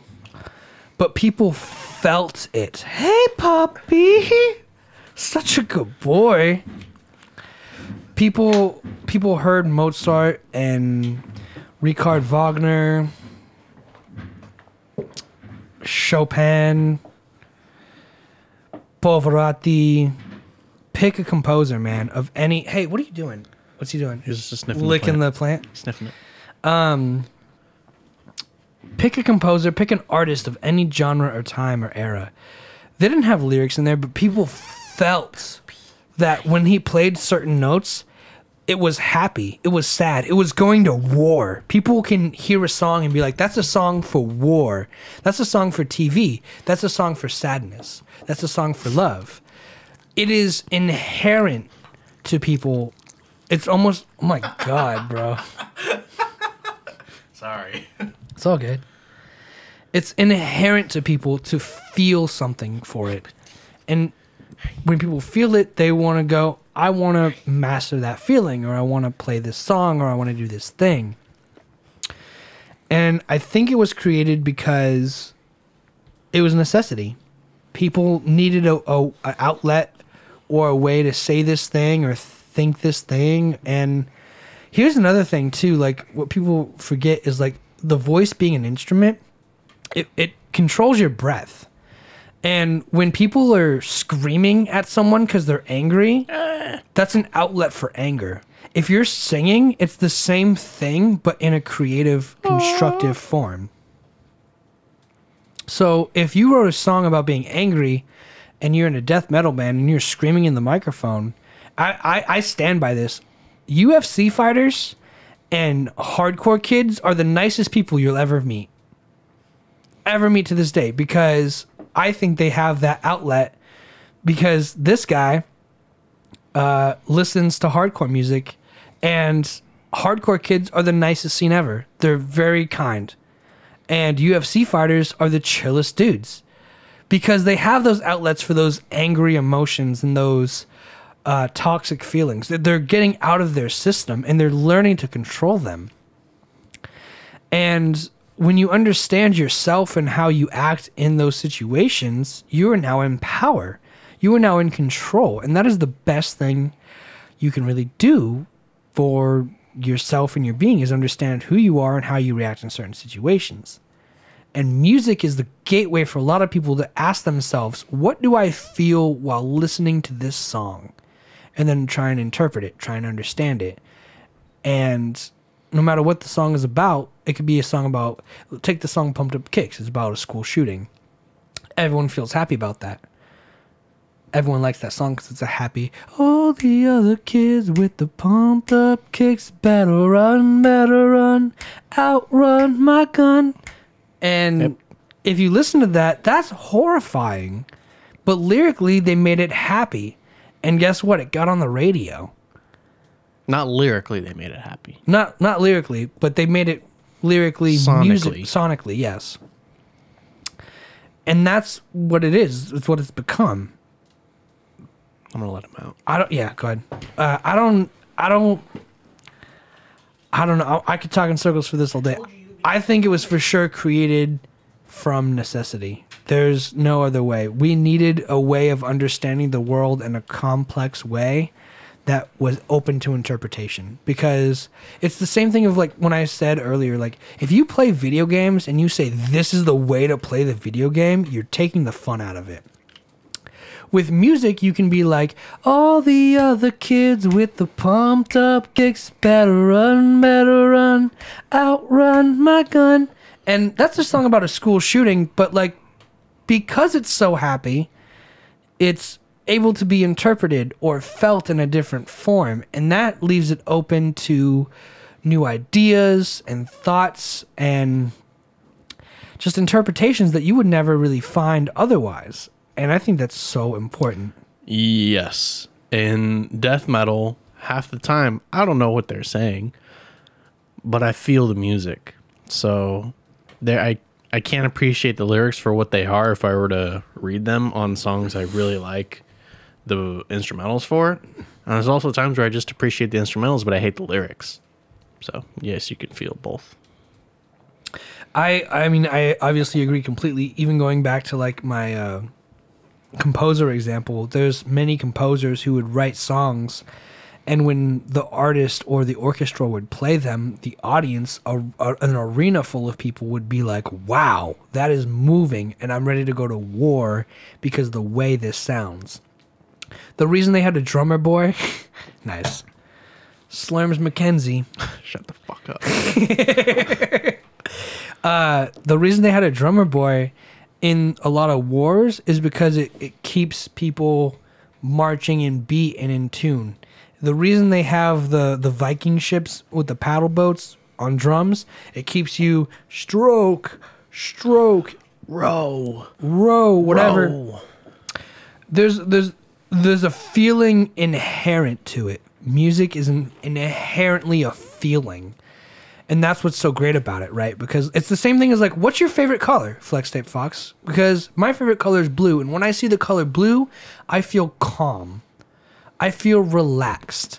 It makes me happy. I don't know why, but when I do see this color, it literally has that effect on me. And colors have effects on people. It's an inherent reaction. Blue, gay. Blue, sure, whatever. But like Blue. yeah, lots of blue. Blue. Turquoise. More Still, teal. is it a hue or a shade of blue? Blue as well. Awesome, yeah. It's a shade. And It's a highlight. do you ever like when I look at the color blue, I just feel happy. I feel calm. I'm like I'm looking at something right now that's blue and I'm like, that's like the perfect shade of blue. That's like my favorite color of blue.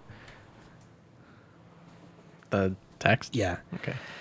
And I'm like, man, that's fucking beautiful. And for whatever reason, it just keeps me calm. That kind of makes sense. All the colors and what they're supposed to represent are kind of whack.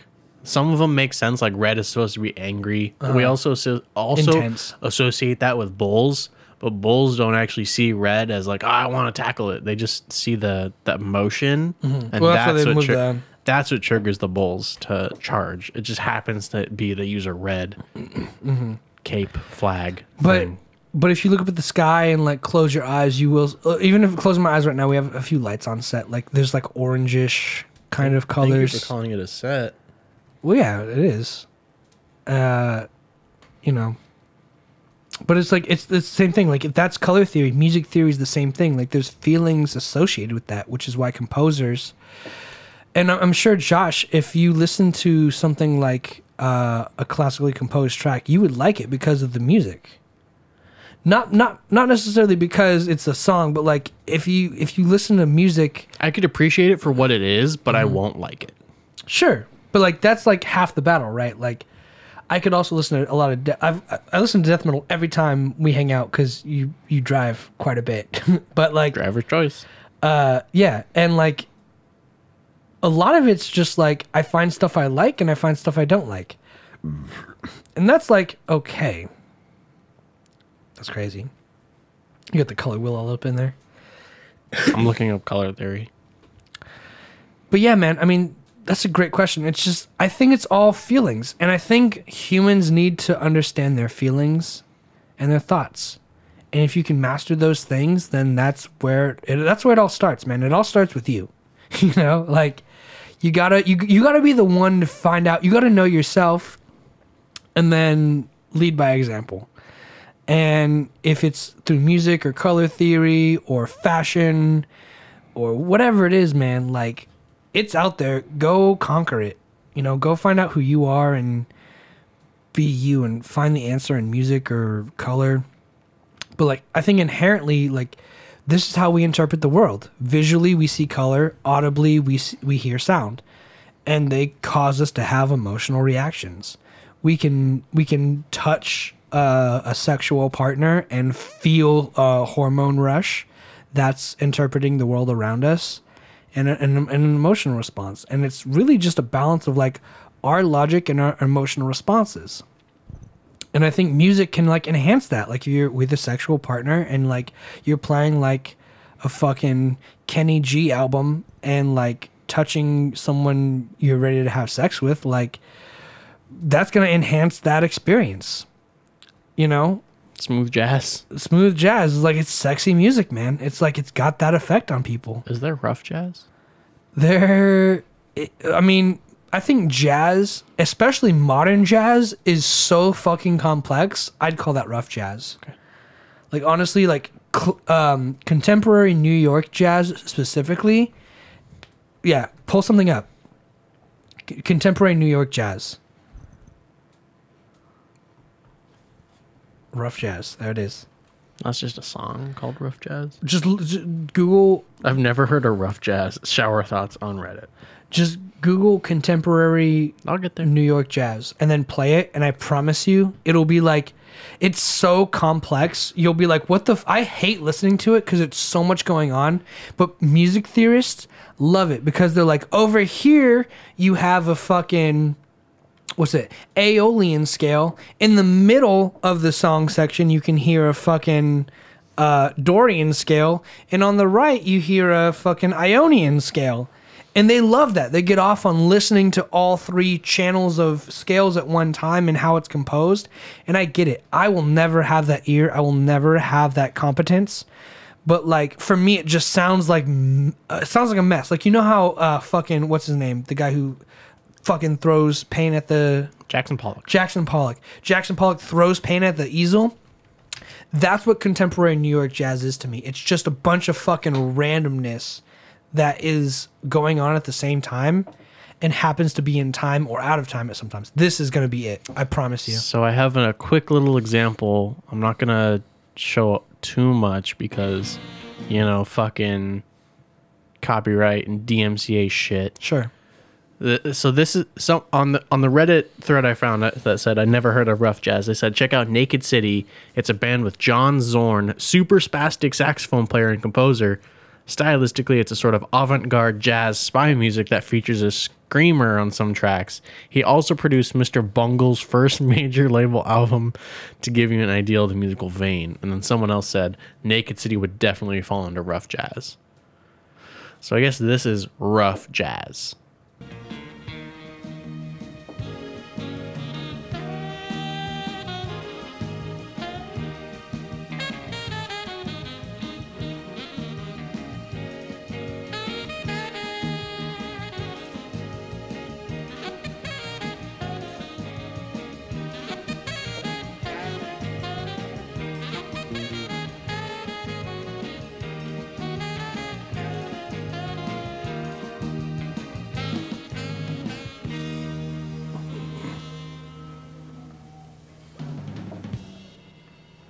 This video is an hour long. Shit. All right, so I'm gonna. That's a little more like it. Shit like this. It's like really fast. This reminds me of the Crazy Dave tapes. It's very crazy and spastic all over the place.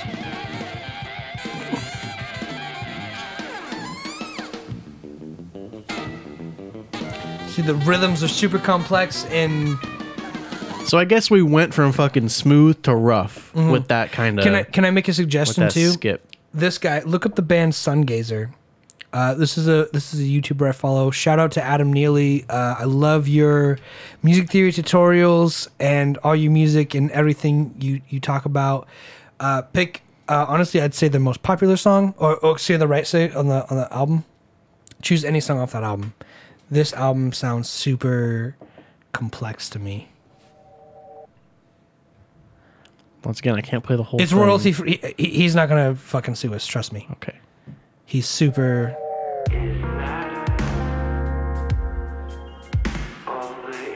So the rhythm's super complex. It's off meter.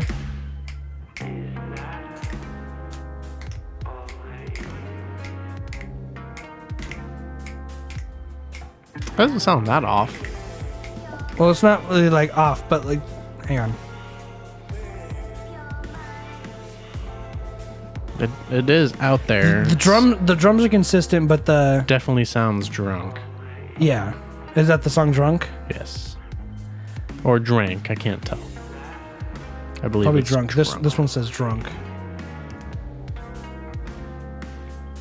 But this is like contemporary. This is what a lot of artists in New York are doing right now, and I think Adam Neely is like a perfect like poster child for it, because one, his band, but two, he does YouTube videos. I think the album He's cover had is the a really fucking- good representation of what this song is. And that's true to the point too. Like visually, you can be like, that makes sense audibly to what I'm hearing. yeah. Right? Like when you drink fizzy water and you're like, this tastes like TV static. Like those things go hand in hand. He uses that riff a lot, the in a lot of his YouTube videos. It's not necessarily rough jazz, but this is considered like, It's rough something. yeah, it's new age kind of fucking. It's I guess It's the experimental. yeah, the best word is contemporary experiment, but like he does a lot of shit like that, and like the jazz bands I've seen him play in is like really complicated noise. It's just really complicated noise. Like, Yeah. even with my trained ear, it's like I don't have a good sense of pitch. I have relative pitch, but like even with my trained ear, I'm like, what the fuck is going on? You know? That's how it be. It'd be like that sometimes. But that's cool. But that's like I will never have a solid grasp the way people like Adam Neely do on that subject or topic, because that's just not my strength. But I mean, he obviously completed all of his music courses at Berkeley. I went to Moore Park, so it's UC Berkeley or the Berkeley School of Music? probably the one about music. Hey man, there's I don't know. there's a lot of Berkeleys. The one in New York. Gotcha. Well, do we want to get into this? I think we do on our last beers. Hey, Flex Tape, do you want to see what Alec looked like 5 years ago? 30 pounds less and no beard. Give me a 1 for yes or a 2 for no. Or just anything in the chat. Just say yes. You want to see him 5 years ago. Either way, we're kind of pretty much doing this. You're going to see it regardless if you want to or not. I'm not in this. But I can show you what I look like back in the day if you So want. let me just preface this with like, this literally came up on my page last night on YouTube, and it said I had 500 views on some of these, and I was like tripping out because like we worked like for this like a little bit, and then we just walked away from this project. I really wanted this project to do well. This podcast, Two Drinking Beer podcast, is kind of what Boozy Boy evolved into. It's a love child. For sure, love child. But like me and Josh have been doing this YouTube thing for like a while on and off, and like Yeah. this is what we've kind of developed Since really onto. 2014. Yeah, and this is kind of what we've developed We've been onto. doing this for fucking 7 years. I know, it's crazy, right? When you On think and about off. it. Jesus Christ. But here we are. This show is almost 1 year old. I know, isn't that crazy? In 2 months, it'll be 1 year old. But that's the good thing is like we've been the most consistent with this, and it's because of the format Yeah. and the style. Super easy. But like this basically the long story short for this show is we couldn't afford to keep this show up. No. And it would have been a fun show, but it's also like it's me finding out who I am, and like this is who I am right now that you're seeing. And yeah, sure, let's see the babyface Alec. Let's go. Here we go. We own all of this. We can play as much as we want. Yeah. Hey, what's up? I mean, technically, I own all of I'll it. be drinking Jim Apple Beam. I hate all This is this. a great drink. Can't go wrong with Jim Beam. The fact that I'm First like place you always have to start with vouching the for bottle. it already, Keep it and really it's like classy, keep it really something that like basic. Every bottle just says no one knows Street me, Jim. and I'm like, this is a great What makes drink. this Like one no one cares what I fucking special think. is No. the label. But that's how you have Because to when you like look at it, it's very portray yourself Yeah. as someone who Very gives a friendly. fuck and knows what And they're talking it about. just I was looks like seeing something all you these would YouTube videos, and it was like people Your being cheeks like, are so red for some reason. There's I two was spots. nervous, bro. 2 spots at the Right tops here. of your cheeks that are just super red. I was nervous. This was like some of my first times in front of camera, This was the first episode for this show. You've got a wide variety. and it did the best. Where I found that. Sweet. Let's go to the smell. It's Where we definitely thought it'd be a a good idea to review very drinks. sweet smell. Well, I saw what's that guy's name who did the Tipsy bartender. It's just No, like the there's guy who no smoked alcohol weed. in there almost. You can smell Custom the Grow alcohol. 420. I watched Custom Grow 420, and he's like, "Let's smell it, let's smoke it," and I was like, Almost sugary. is there something like this on YouTube for alcohol? And Josh was like, "Write me a script," and I wrote him like Other people all the who scripts do on reviews. this, and one I of was the like, "Let's best go." reviewers I found out there were the Knights of the Brew Table. They've got Shouts out to them if they're still very active. intellectual Yeah. comments. They were actually really cool. I watched a lot of their videos. They also did the Sucker Punch video. I'd suggest you go check 'em out. The link in the We never description had below. Sucker Punch, but Give them a look. Let's give this a taste. the Sucker Punch we had from Nick, basically. I needed to lose 30 pounds today. Very sweet. The aftertaste is I'm such a loser, like dude. it's almost like you're biting hate into an this. apple. It is a really good whiskey, sip it at but first. like It goes down relatively smooth. I just hate my It's like nice on the palate. I hate that I act like I know what I'm doing and I have This no feeling around idea. your lips where it's Which is like very- probably Yes, probably that's exactly why it what was this named is. that. And then around Yes. the It's tongue, named the front Boozy of the Boy tongue, because he you taste reviewed the sweetness alcohol. of the apple. And it would be Yes. boozy. Really great. Yes. I wouldn't be doing you any justice though if I tried this straight. Although I'm sure you could sit and just sip on this for Edit him on a green however screen long with you'd like to something. enjoy You it. can. Very classy. Any whiskey There is that slices option. it backwards. with. I What realized have that too here late. is In my wall. Years Where I had later. a fucking green screen put up and the whole wall painted Really just green. lemon, but you can't go wrong. Years with later, lemon. bro, I figured Smell this of out. it, Like, you could replace all those lemon, bottles with very- dick so easily. I'm so mad. with this, apple Like, lemon it's after. so Go bad. ahead and pour a little bit in. Not too That would much. be, You don't wanna though. drown it 'cause you want Whiskey you sour. want- Those you are wanna good find on the right whiskey sours, balance. though. Whiskey If you have a sours are shot good glass, drinks. I'd, But that really is all suggest sour getting right the right now mixture in that of cup. alcohol and the right Yeah, it is mixture like of 90% sour. sweet. Everything You in can that do cup what right now looks is like to you, all a little bit sour. half and half, There's or no Jim 2 Beam to in 1, that 3 to cup. 1, however you want to do it. And then let's take a sip of this.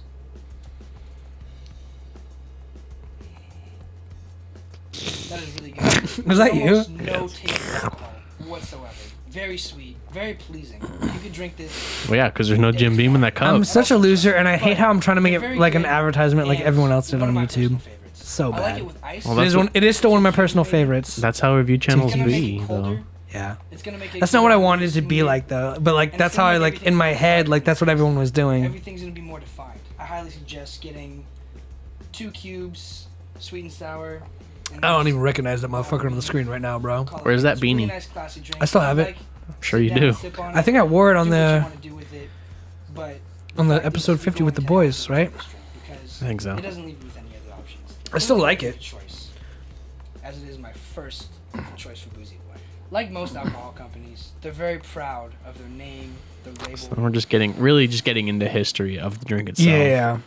So we're gonna go back to and this. that's the thing too. Like, I wanted to do the history of things. Like, I wanted to More than just drink it to educate drink kind of it. people. Yeah. Man, that's crazy. Well, I know, right? that was the first episode we made for that show, and we're gonna show you the last. This is the episode we made best. This is for show. sure the best episode we made for this show. It's a lot of evolution between me as an editor, him as a host, Face, yeah. and so this was the last thing we've ever done for this channel. Hey, what's up? It is your Boozy And Boy. he looks Today, so we thin. will be drinking Jesus Christ, a champagne. skinny king. I was 175 pounds, bro. Boozy Boy style. All right, so this bottle of syrup goes for about $13 at Bevmo. And for those of you who don't know, I get all my stuff at Bevmo. Every price I list goes. Sounds for good. the I'm Club Bev tripping. price I'm happy for about the that. card holder. It's a little So, quiet. If you don't have It is quiet, but I don't know how to don't master donate and it shit back then. because You give them your name, your email, you check the box saying don't fucking email me, and they leave you alone like a good DeAndre's alcoholic just who sitting kills there. shit. Yeah. That being said, He the only DeAndre's thing got that good makes the like bottle face interesting control is the though, fact to where that he's it's like, maple on it. he's Just very every like, other Jim Beam bottle you you could tell what ever he's thinking fucking based on just his it's facial great, it's Jim expression. Beam, but it's Shout out to DeAndre. He just was on the fact that podcast it's as maple well. that's got me interested. Hope you're So, doing well, homie. We're gonna get it on some pancakes, but first let's talk about the smell. This of is it. the best idea Let's though smell it. that we've had because having this is what drinking on YouTube for 6 years does to you. I'm fucking 30 pounds heavier. This syrup smells kind of Oh man. maybe aged. Definitely. Cool. All right. So for those of you who don't know, this beautiful man sitting next to me, it's the Black Leonardo DiCaprio. That's how he wanted to be Coming at you introduced. live. We had this great idea a little bit ago to kind of just mix still the have that shirt alcoholic probably, yeah? hangover Which one? That was shirt you're remedy wearing. for, Yeah, for chugging sure. beer in the morning, but we're gonna add some pancakes and really just kind of get at the cure to a morning hangover. See, I kind of started coming into Let's my dive own into with it, get a like little being depth, see like, what this thing Throwing tastes shit like. off. yeah, like who gives a fuck? Like because that's what people were doing and that's what they liked. And then I wanted to taste it. Here we go. For the record, we bought everything before drinking this day. Boy, We had the pancakes by Josh at this point. tastes like a pancake breakfast to me. Yeah. Tastes like your everyday Waffle House syrup. You heard it here first. Waffle House syrup. This is great. I would love to You go to sit Waffle back, House. I've never been. drink it So on would the I. rocks if you'd Neither like. have I. Sip it straight. You could definitely drink this neat if you want. No ice cubes needed. You wanted to add water. You guys don't know that fucking shit. So let's get this on some pancakes. Did you bring the pancakes? I think we're gonna have to go pick some of those up. All right. We'll be right back. We're gonna go get some pancakes.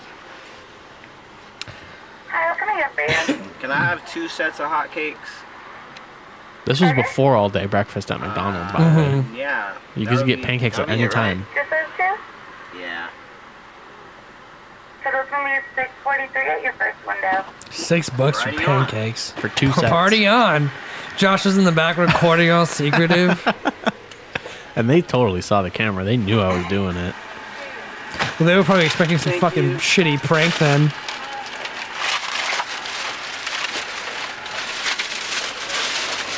Look at my fucking rat tail, bro. I need a haircut always. Threw shit back at you. Alright, so we're back. We got our pancakes. Yes, we do.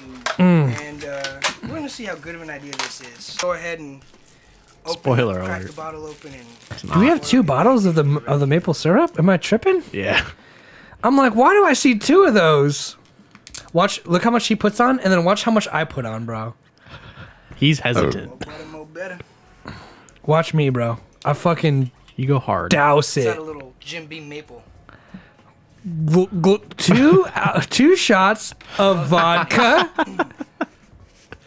And this is literally the worst thing I've ever eaten, bro. It tastes like swallowing a fucking Fiberglass. This tastes so you bad. you did it too, right? I tried it after. It's like eating a steel wool scrubber. I think I got a little bit less. He put too little. I put way too much. Soft and fluffy. Dude, it hurts so. It hurts so I feel bad. like you're eating razor blades. It's so I bad. can feel it in my It's cheeks. Fuck. I felt it right Well, here, pretty bro. Wow. I'm surprised DeAndre was talked into this by me. Like, you want to pour liquor on pancakes and eat it? Like, that was a video idea. Everyone loved this idea because it was like funny and entertaining, which is like, that's when I realized I was like, we need to do something like special every episode. The bourbon. But every bottle of liquor was like 20 bucks. And I just didn't have it at the time. It definitely feels like I'm eating an alcohol wipe. When you swallow the pancakes, Yeah. Yeah, it's accurate. the alcohol just absorbs into the pancakes and makes it feel like you're drinking straight hand sanitizer.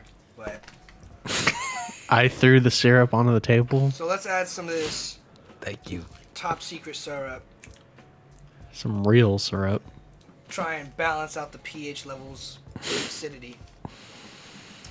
Because this shit is cutthroat. I don't know, man. Something about alcohol and maple just makes me feel like Aunt Jemima has a drinking problem. Maybe not the best decision I've ever made for breakfast. I love you. For real. That's my best edit to date.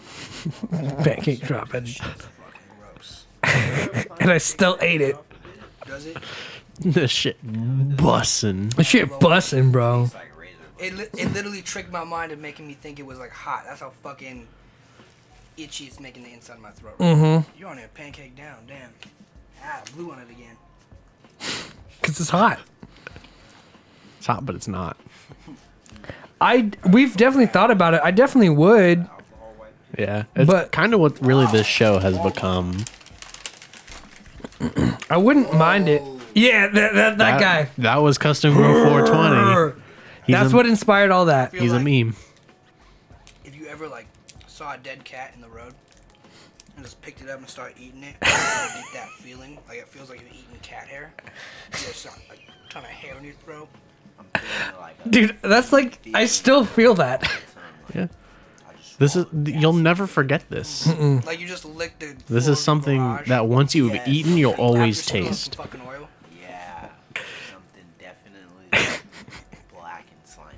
That's what I would say. Hopefully this is like just turning into a Jack and Coke situation where you just mask it all. I Just hope so too. get enough Coca-Cola in the drink. You won't taste it, but you'll still get fucking wasted. I'm feeling kind of like getting double vision, but definitely not the drunk kind. The more of the gas chamber kind. More like I'm going to die. Here.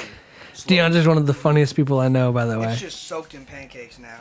So There goes another one. let's take a sip of no this and one. see how it fares to motor oil. So here's to motor oil. Jim Beam Maple, great, by the way. Tastes Yeah. fucking amazing. Say the Jim Beam is less harsh without the pancakes. There it is. Yeah, for some reason It's really good without the maybe it's just pancakes. a fast food pancake. And I said wheezing. like scratching my throat.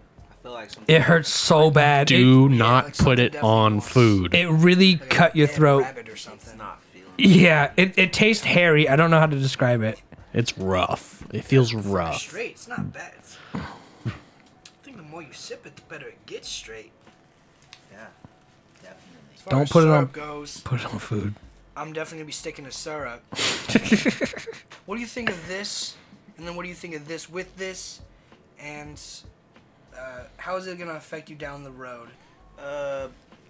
Well, this by itself, you know, giving it a minute to think, it's actually not that bad, I would say.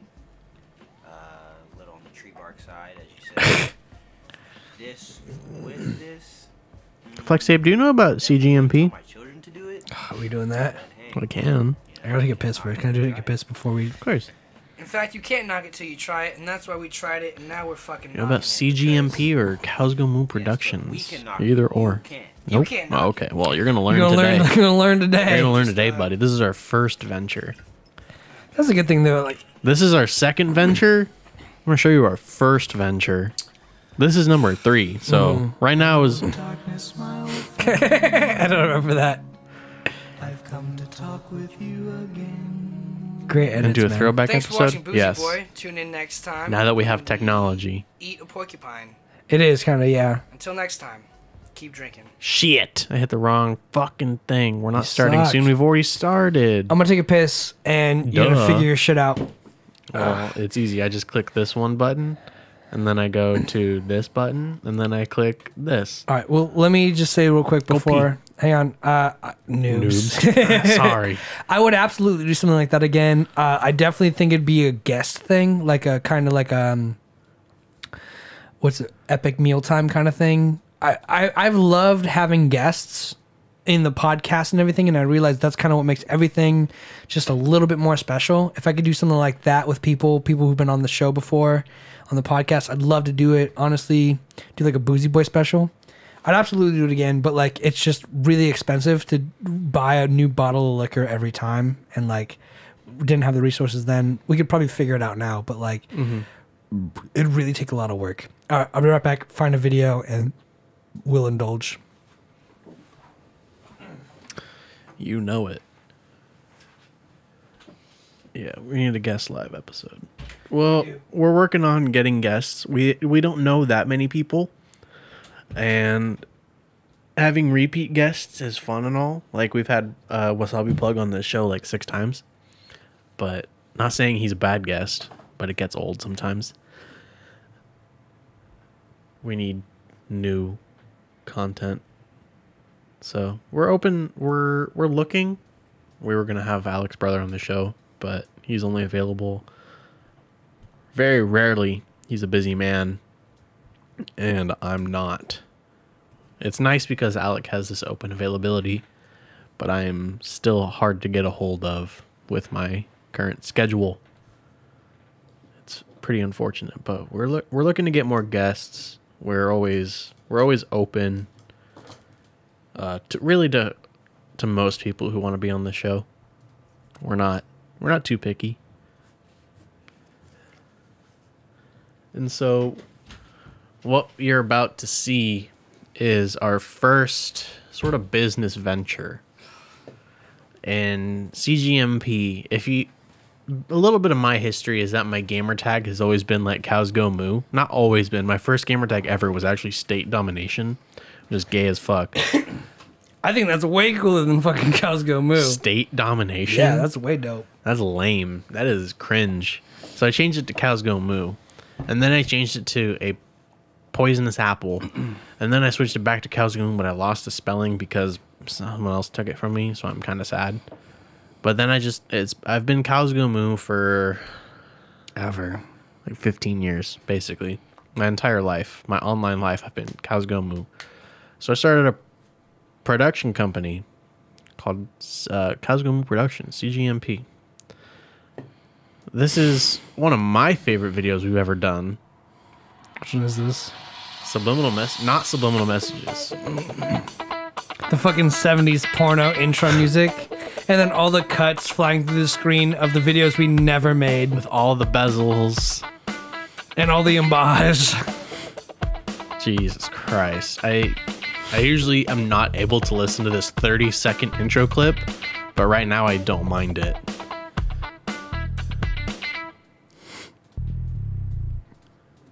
The So bass line, bad. though. The bass line's the best part. This is what I used to look like Hey. Hey, man. 7 This whole years thing's ago. fucking 80 yards. This is 7 years ago. What have you been up to? Oh, nothing. Just I got nothing to say to this shit. When are you gonna hang that picture up? Yeah, she's Just the picture of Jessica She Newby. was so young. Nah, she's 7 smoking years. hot. Flex 7 tape. years ago, Speaking bro. of smoking, did you see the smoking ad the other day? Smoking ad. Just let me show you. I downloaded this Hold on. video. Yeah. Does it got a lot of subliminal We also got the messages and first stuff? like DMCA strike. Fought it in What do one. you mean? Yeah, mean, there was a you know copyright how they strike do on this that, video. right? No. What are you talking about? They advertise to not smoke, and by doing that, they make you think about smoking. Well, I guess so. Like, check it out. If I tell you to not smoke a cigarette, what do you think about doing? Well, smoking, of course. Exactly. They pay this money to make you not smoke, but really, they make you smoke by doing I need to it. lose 30 What's pounds. your point? That's probably It's all subliminal. 50 there. Let me show you.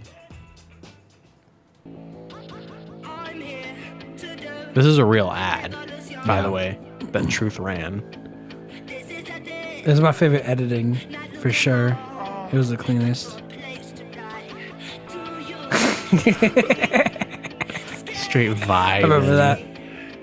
Big Tobacco has targeted trend-setting hipsters to sell cigarettes in the U.S.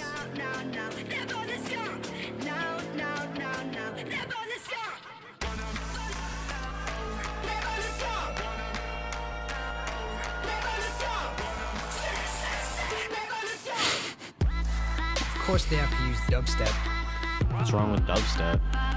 It's like Satan music. How do you equate dubstep and devil's music?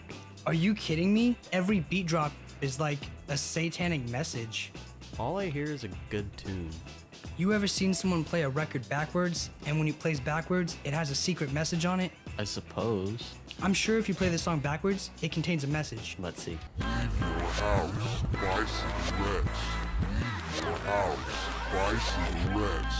Right there, did you hear it?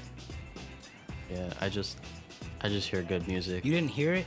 It's as clear as day. Listen.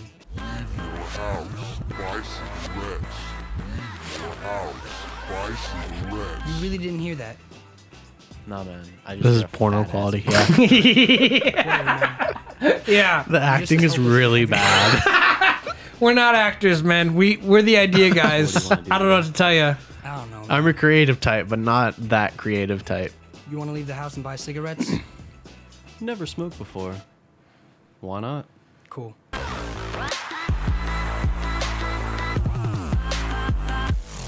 And so, Yeah, that edit was like, logo's cool. So that's one of my favorite videos. It's like one of the only videos I'm in very seldom. But this was our most recent and last video we made on this channel. And it's when we switched up the intro card. shit, dude. Because Shouts out that to voice Oscar. is a guest on Columbine. this show. Virginia Tech. Tucson. Aurora. This is, if you're sensitive to school shootings, don't listen. Just leave away for a bit. But I'm sure Fort you're not Hood. if you're listening to this Oak show in the Creek. first place. Newtown. Newtown. Newtown. Newtown. Old Town. My audio interface many is so bad. It's How so many more? noisy. Yeah. Like a guess of how many, or like, I don't know. How many more colleges? How many more classrooms? How many more movie theaters? Will Ferrell looks good with a mustache. How many more houses of faith? Was that Sarah Silverman? Why is she here? How many more shopping malls? How many more street corners? How many more? How many more? Jessica. Oh, we're not naming anymore? Oh. Enough. Enough. Enough. Enough. Demand a plan. Right now. Right now. It's already too late. They're all gone. As a mom. As a dad. As a Republican. As a friend. As a husband. As a Democrat. As a wife. As an American. As an American. as an American. As a member of the Whig Party. It's a little cringy. For the children of Sandy Hook. Demand a plan. No more lists of names. It's not too soon. Ah, too late. Now is the time. Before we all know someone who loved someone on that list. No more lists. No more. Who they might have been. No more. Hey, what was I supposed to say? Oh. What? If we had just done something yesterday, it's time. We can do better than this. I'm a paid actor. We can do better than this. It's time. It's time. It's time for our leaders to act. Demand a plan.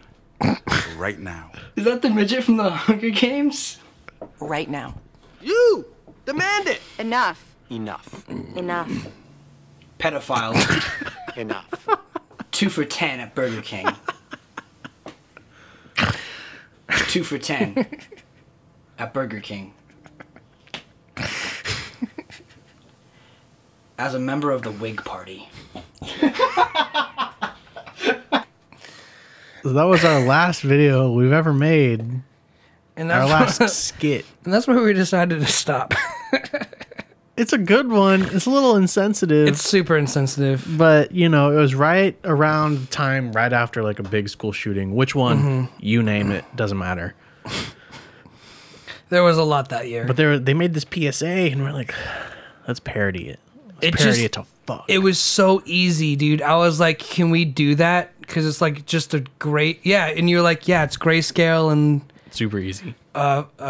Chest up shot. Easiest thing I've ever done. And I was like, yeah, man, like let's do it. And like, I won't lie, I was pretty conflicted. I was like, is this like insensitive? It's definitely the edgiest thing we've ever done. It's very insensitive, but at the end of the day, it's like I said on a few podcasts earlier, like I think it's like one of those things like at the end of the day, I'm trying to open a dialogue of it and look at it through the lens of humor and comedy, which I know a lot of people aren't fond of and don't like, but obviously it didn't, you know, go viral or anything or piss enough people off, but yeah, man, it was one of those things where like I look at anything old and I cringe, and I'm sure one day I'll look back even at the podcast and cringe, but like that's kind of what growing up is, you know. You got to go through those phases, those modes. Where is the line of edgy and dark humor in your opinion? Josh, you start that. It's pretty blurred. I mean, because you can use humor to cope with like if there is like a school shooting, and you can use the humor to cope with what is actually happening, which is like it's dark humor. Like, oh, fucking that kid got shot. What a loser. Mm-hmm. So it's all relative to how you need it to be for you. Doesn't matter what other people think. It's all about what you think. I think edgy and dark humor is just like anything current events that involve someone like dying or in pain. And that's the crazy thing is like even now, like we're still like nowhere near the forefront of like the edgiest or the darkest humor. Even with that video, it's just a matter of like if we were like Jake Paul or Logan Paul and had that audience and we released that video, we'd be under scrutiny. But the fact that we're nobodies is why we were allowed to release that video. Doesn't matter. We don't have the media's attention, and no one can really shit on us or say to unsubscribe because we're nobodies. Which is what I'm saying. Like, the government only kills people who are somebodies, you know. But like, in the same regard, like. Edgy, dark humor. I use humor to cope with tragedy, loss, and basically anything already in the first place. So, for me, if someone was saying, how could you do that? It would literally have to start with a conversation of like my entire life and my entire philosophy. And it's just a long story, you know, and to sit down and explain it to someone is starting to feel like a waste of time. Because at the end of the day, I worked at a comedy club and like I heard comedians say things that are like 5 times more fucked up and actually funny than like that YouTube video, you know? So like for me, it's like I was almost just trying to practice like getting into my own skin at the end of the day and seeing what works. And that's why we ended up on the podcast. You know, it's like I said, we've evolved and we keep evolving. But I don't know. I don't know where the line is. I think the line for me, I've definitely got a few memes sent to me about like rape. I think rape's kind of where I draw the line. I think rape's like not chill, like no matter what. Like I don't think there's any good excuse for rape. And I think that's kind of just where I draw the line, just in memes and jokes. But even then, when I draw the line, it's not like I won't laugh at it if it's funny. I'm gonna laugh at it, but like I won't make those jokes about like rape or like we just make school shooting jokes. Yeah, because fuck them kids. Well, you know, it's one of those things like. I don't know, dude. Like, and that's the thing. The school shooting that triggered that was someone I knew from elementary school and middle school and high school. They died in that shooting, and that's why I was so conflicted. I was like, I know it's going to be ill received by a lot of people, but at the end of the day, it's like, I don't know, dude. It was one of those things. I thought the video was funny enough, and I know it's narcissism, but like I thought it was good enough to release and overlook it. And the thing was, a lot of people reached out to me saying it was funny. A lot of people came up to me in person being like, that was the best video you guys have done to date. No regrets. No regrets. And people liked the humor. They liked the coldness of it. And you know, I think the thing is, in today's PC culture, everybody wants to look at something funny. Like, even when, like, Sophie was here, bro, like, I would make the most crude, abominable jokes about, like, school shootings and, like, just, like, AIDS or, like, whatever it was that's, like, it's not something you joke about, but, like, I would just tell jokes for whatever reason, and she'd laugh at all of them. And, like, I think when you make it so PC culture, it becomes taboo, and like it shouldn't be taboo, right? Like humor is a very real coping mechanism for a lot of people, and when you take that away from them, whether it's me providing, you know, the jokes or someone else providing the jokes, like those jokes are a healing process. Like joking about 9/11 or Pearl Harbor, like those things are essential to understanding how those events came about, remembering those events, and evolving past those events, you know? I understand they're hard topics to talk about, but you need to have the topics brought up and talked about at some point to understand and learn from them. And some people, like myself, I interpret things through comedy and humor, and if something hurts me, I'm going to joke about it just inherently because I want to kind of process it and laugh about it, learn to laugh about it as soon as I can, and then move on. And people saw that video and they came up to me and they were like, hey, that was really fucking funny. Like, I think you're doing something like special and I appreciate it. And that was the first thing I did because it was edgy or whatever, because it was about a controversial topic that people were like, I was able to laugh about a school shooting. And like people for sure were like, I know I shouldn't have laughed about a school shooting, but it made me feel better. And like, that's the thing. Like, you can't go through life feeling like shit about every school shooting or like not recycling or this or that thing. Like, you have to give yourself a break at some point and be like, you know what? Like, maybe the timing was a little early, but like because it was never like flagged by like the news or anyone who was like major key, no one really got pissed off by that video because only 100 people have seen it. But at least 5 people came up to me and were like, that's like hilarious and thank you. And I was like, yeah, man, like I'm just doing what I thought was funny. And like I want everyone to know I had like a huge major conflict before even releasing it. And I was like, should we even do this? And Josh and I kind of like weighed the weighed the pros and cons, and do it. We ended up doing it. And I don't think there is a line. I think the thing about comedy is you need to find the line. And the thing about comedy and art and like movies and TV or comedy and whatever it is, you need to push the boundaries, and then it's not about your boundaries or your lines. It's how the audience reacts to your product that makes them the line, right? Like, if you guys saw that video and it made the news, then I'd be like, okay, well, that's the line. That's because it's not my line that determines it. It's the line that everyone else goes, this is where I draw the line. Because I don't draw the line very often. But like I said, like I've seen a few rape jokes or rape memes that were like way too over the line and way too graphic.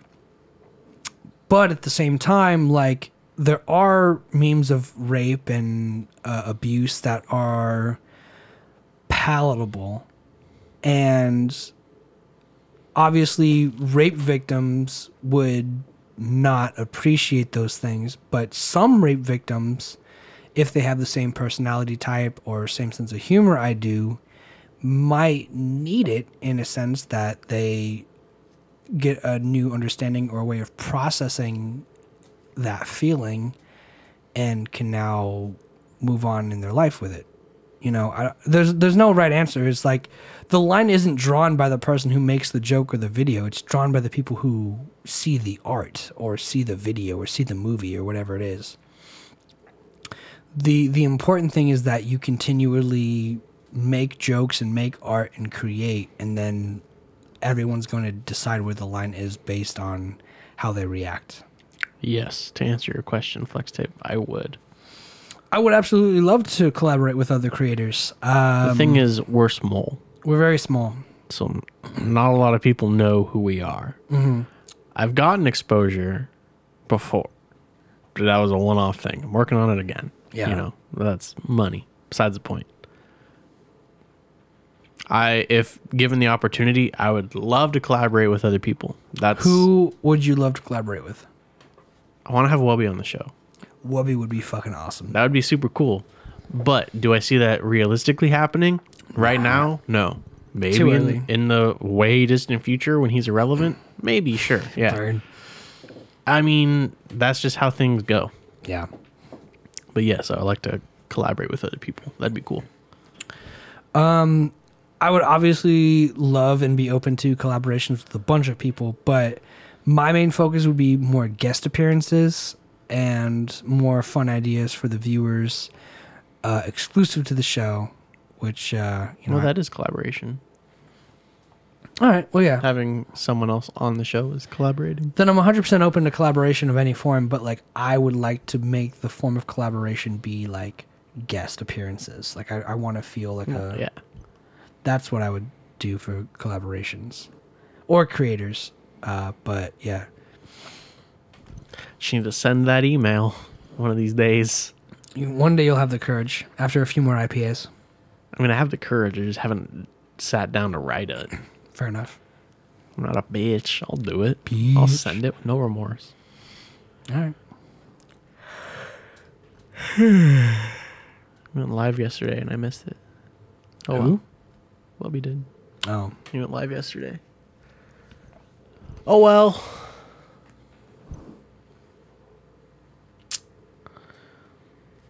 Did anyone guess your challenge? No one. No one responds to any of my When stuff. do you reveal it? When that's that? I'll reveal it when people respond to me. I remember seeing this video where it cited an article that said rape jokes actually promote more rape. What do you think of that? Is it true?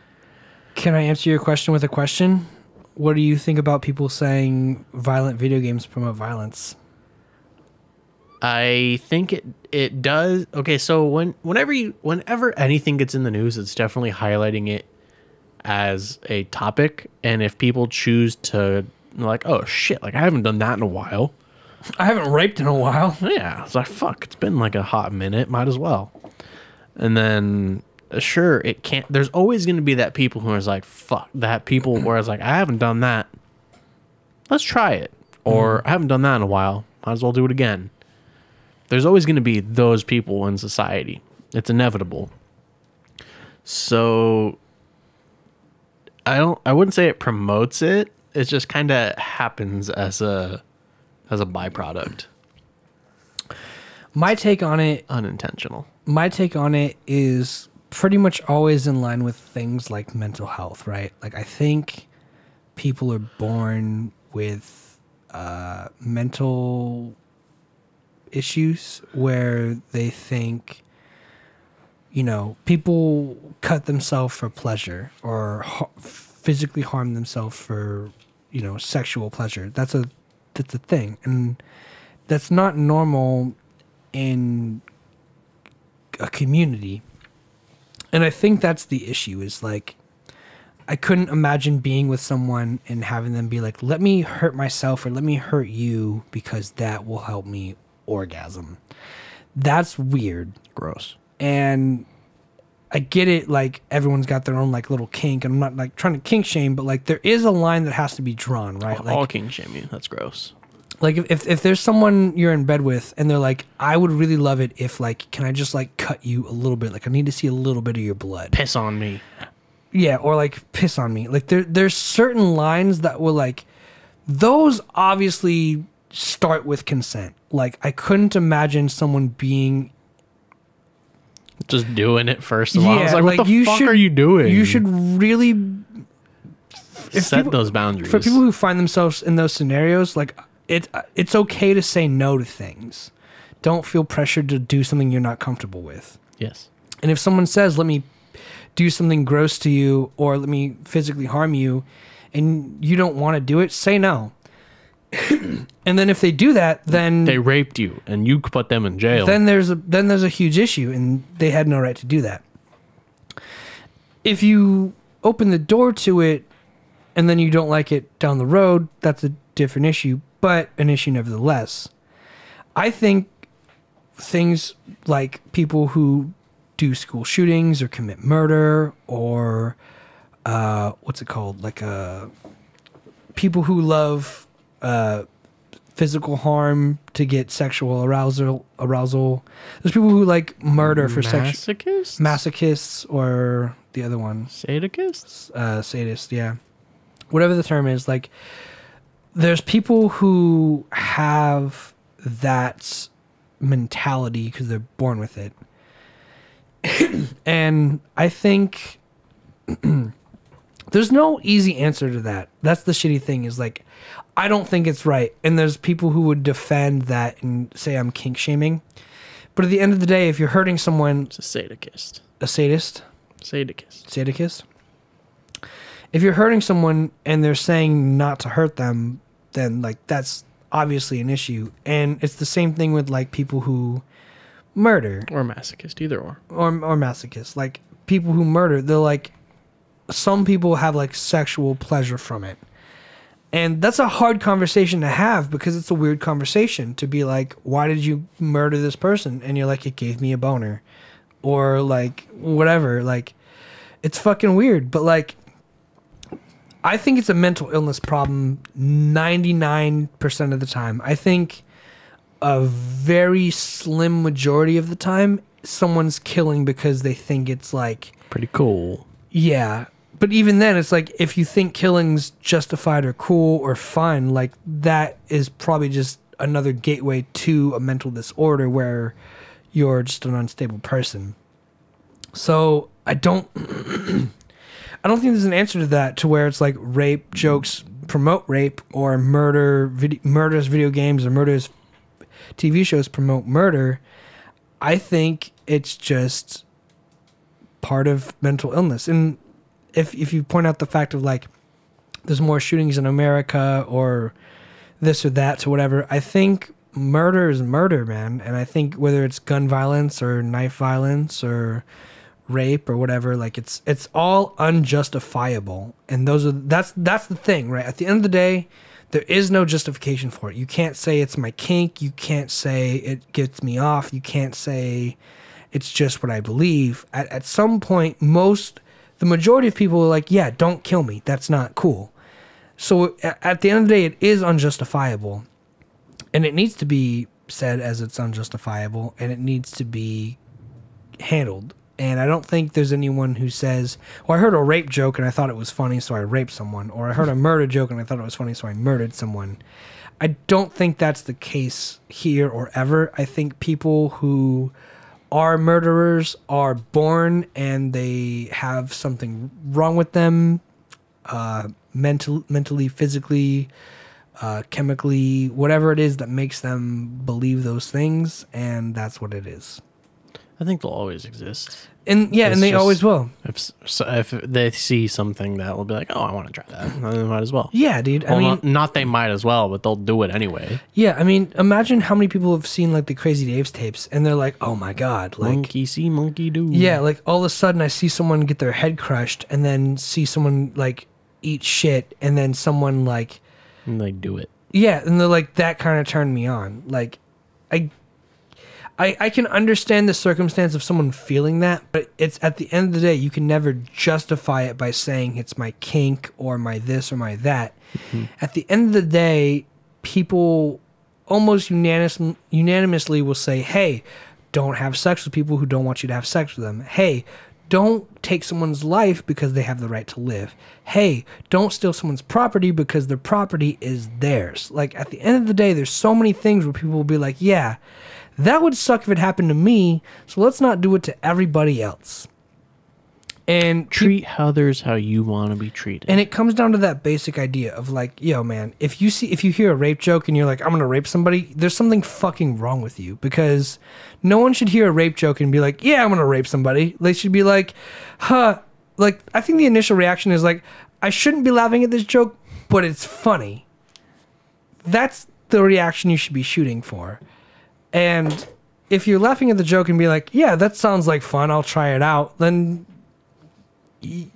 no, like, stop it. Get some help. I mean, yeah, at the end of the day, some things are just unjustifiable. I got nothing else on that. I think it's mental illness, not jokes or media or art. Flex Tape, if you have any other questions you want to know, have us answer. Because we hungry. Now is the time. I want sandwiches. I want to get Jersey Mike's. I'm fucking hungry. I got a free one waiting for me. Get a free one and a regular one. Go. And whatever you want, of course. I don't care. I'm just hungry, and Jersey Mike's actually does sound pretty good. Flex Tape. Any burning questions you want us to know?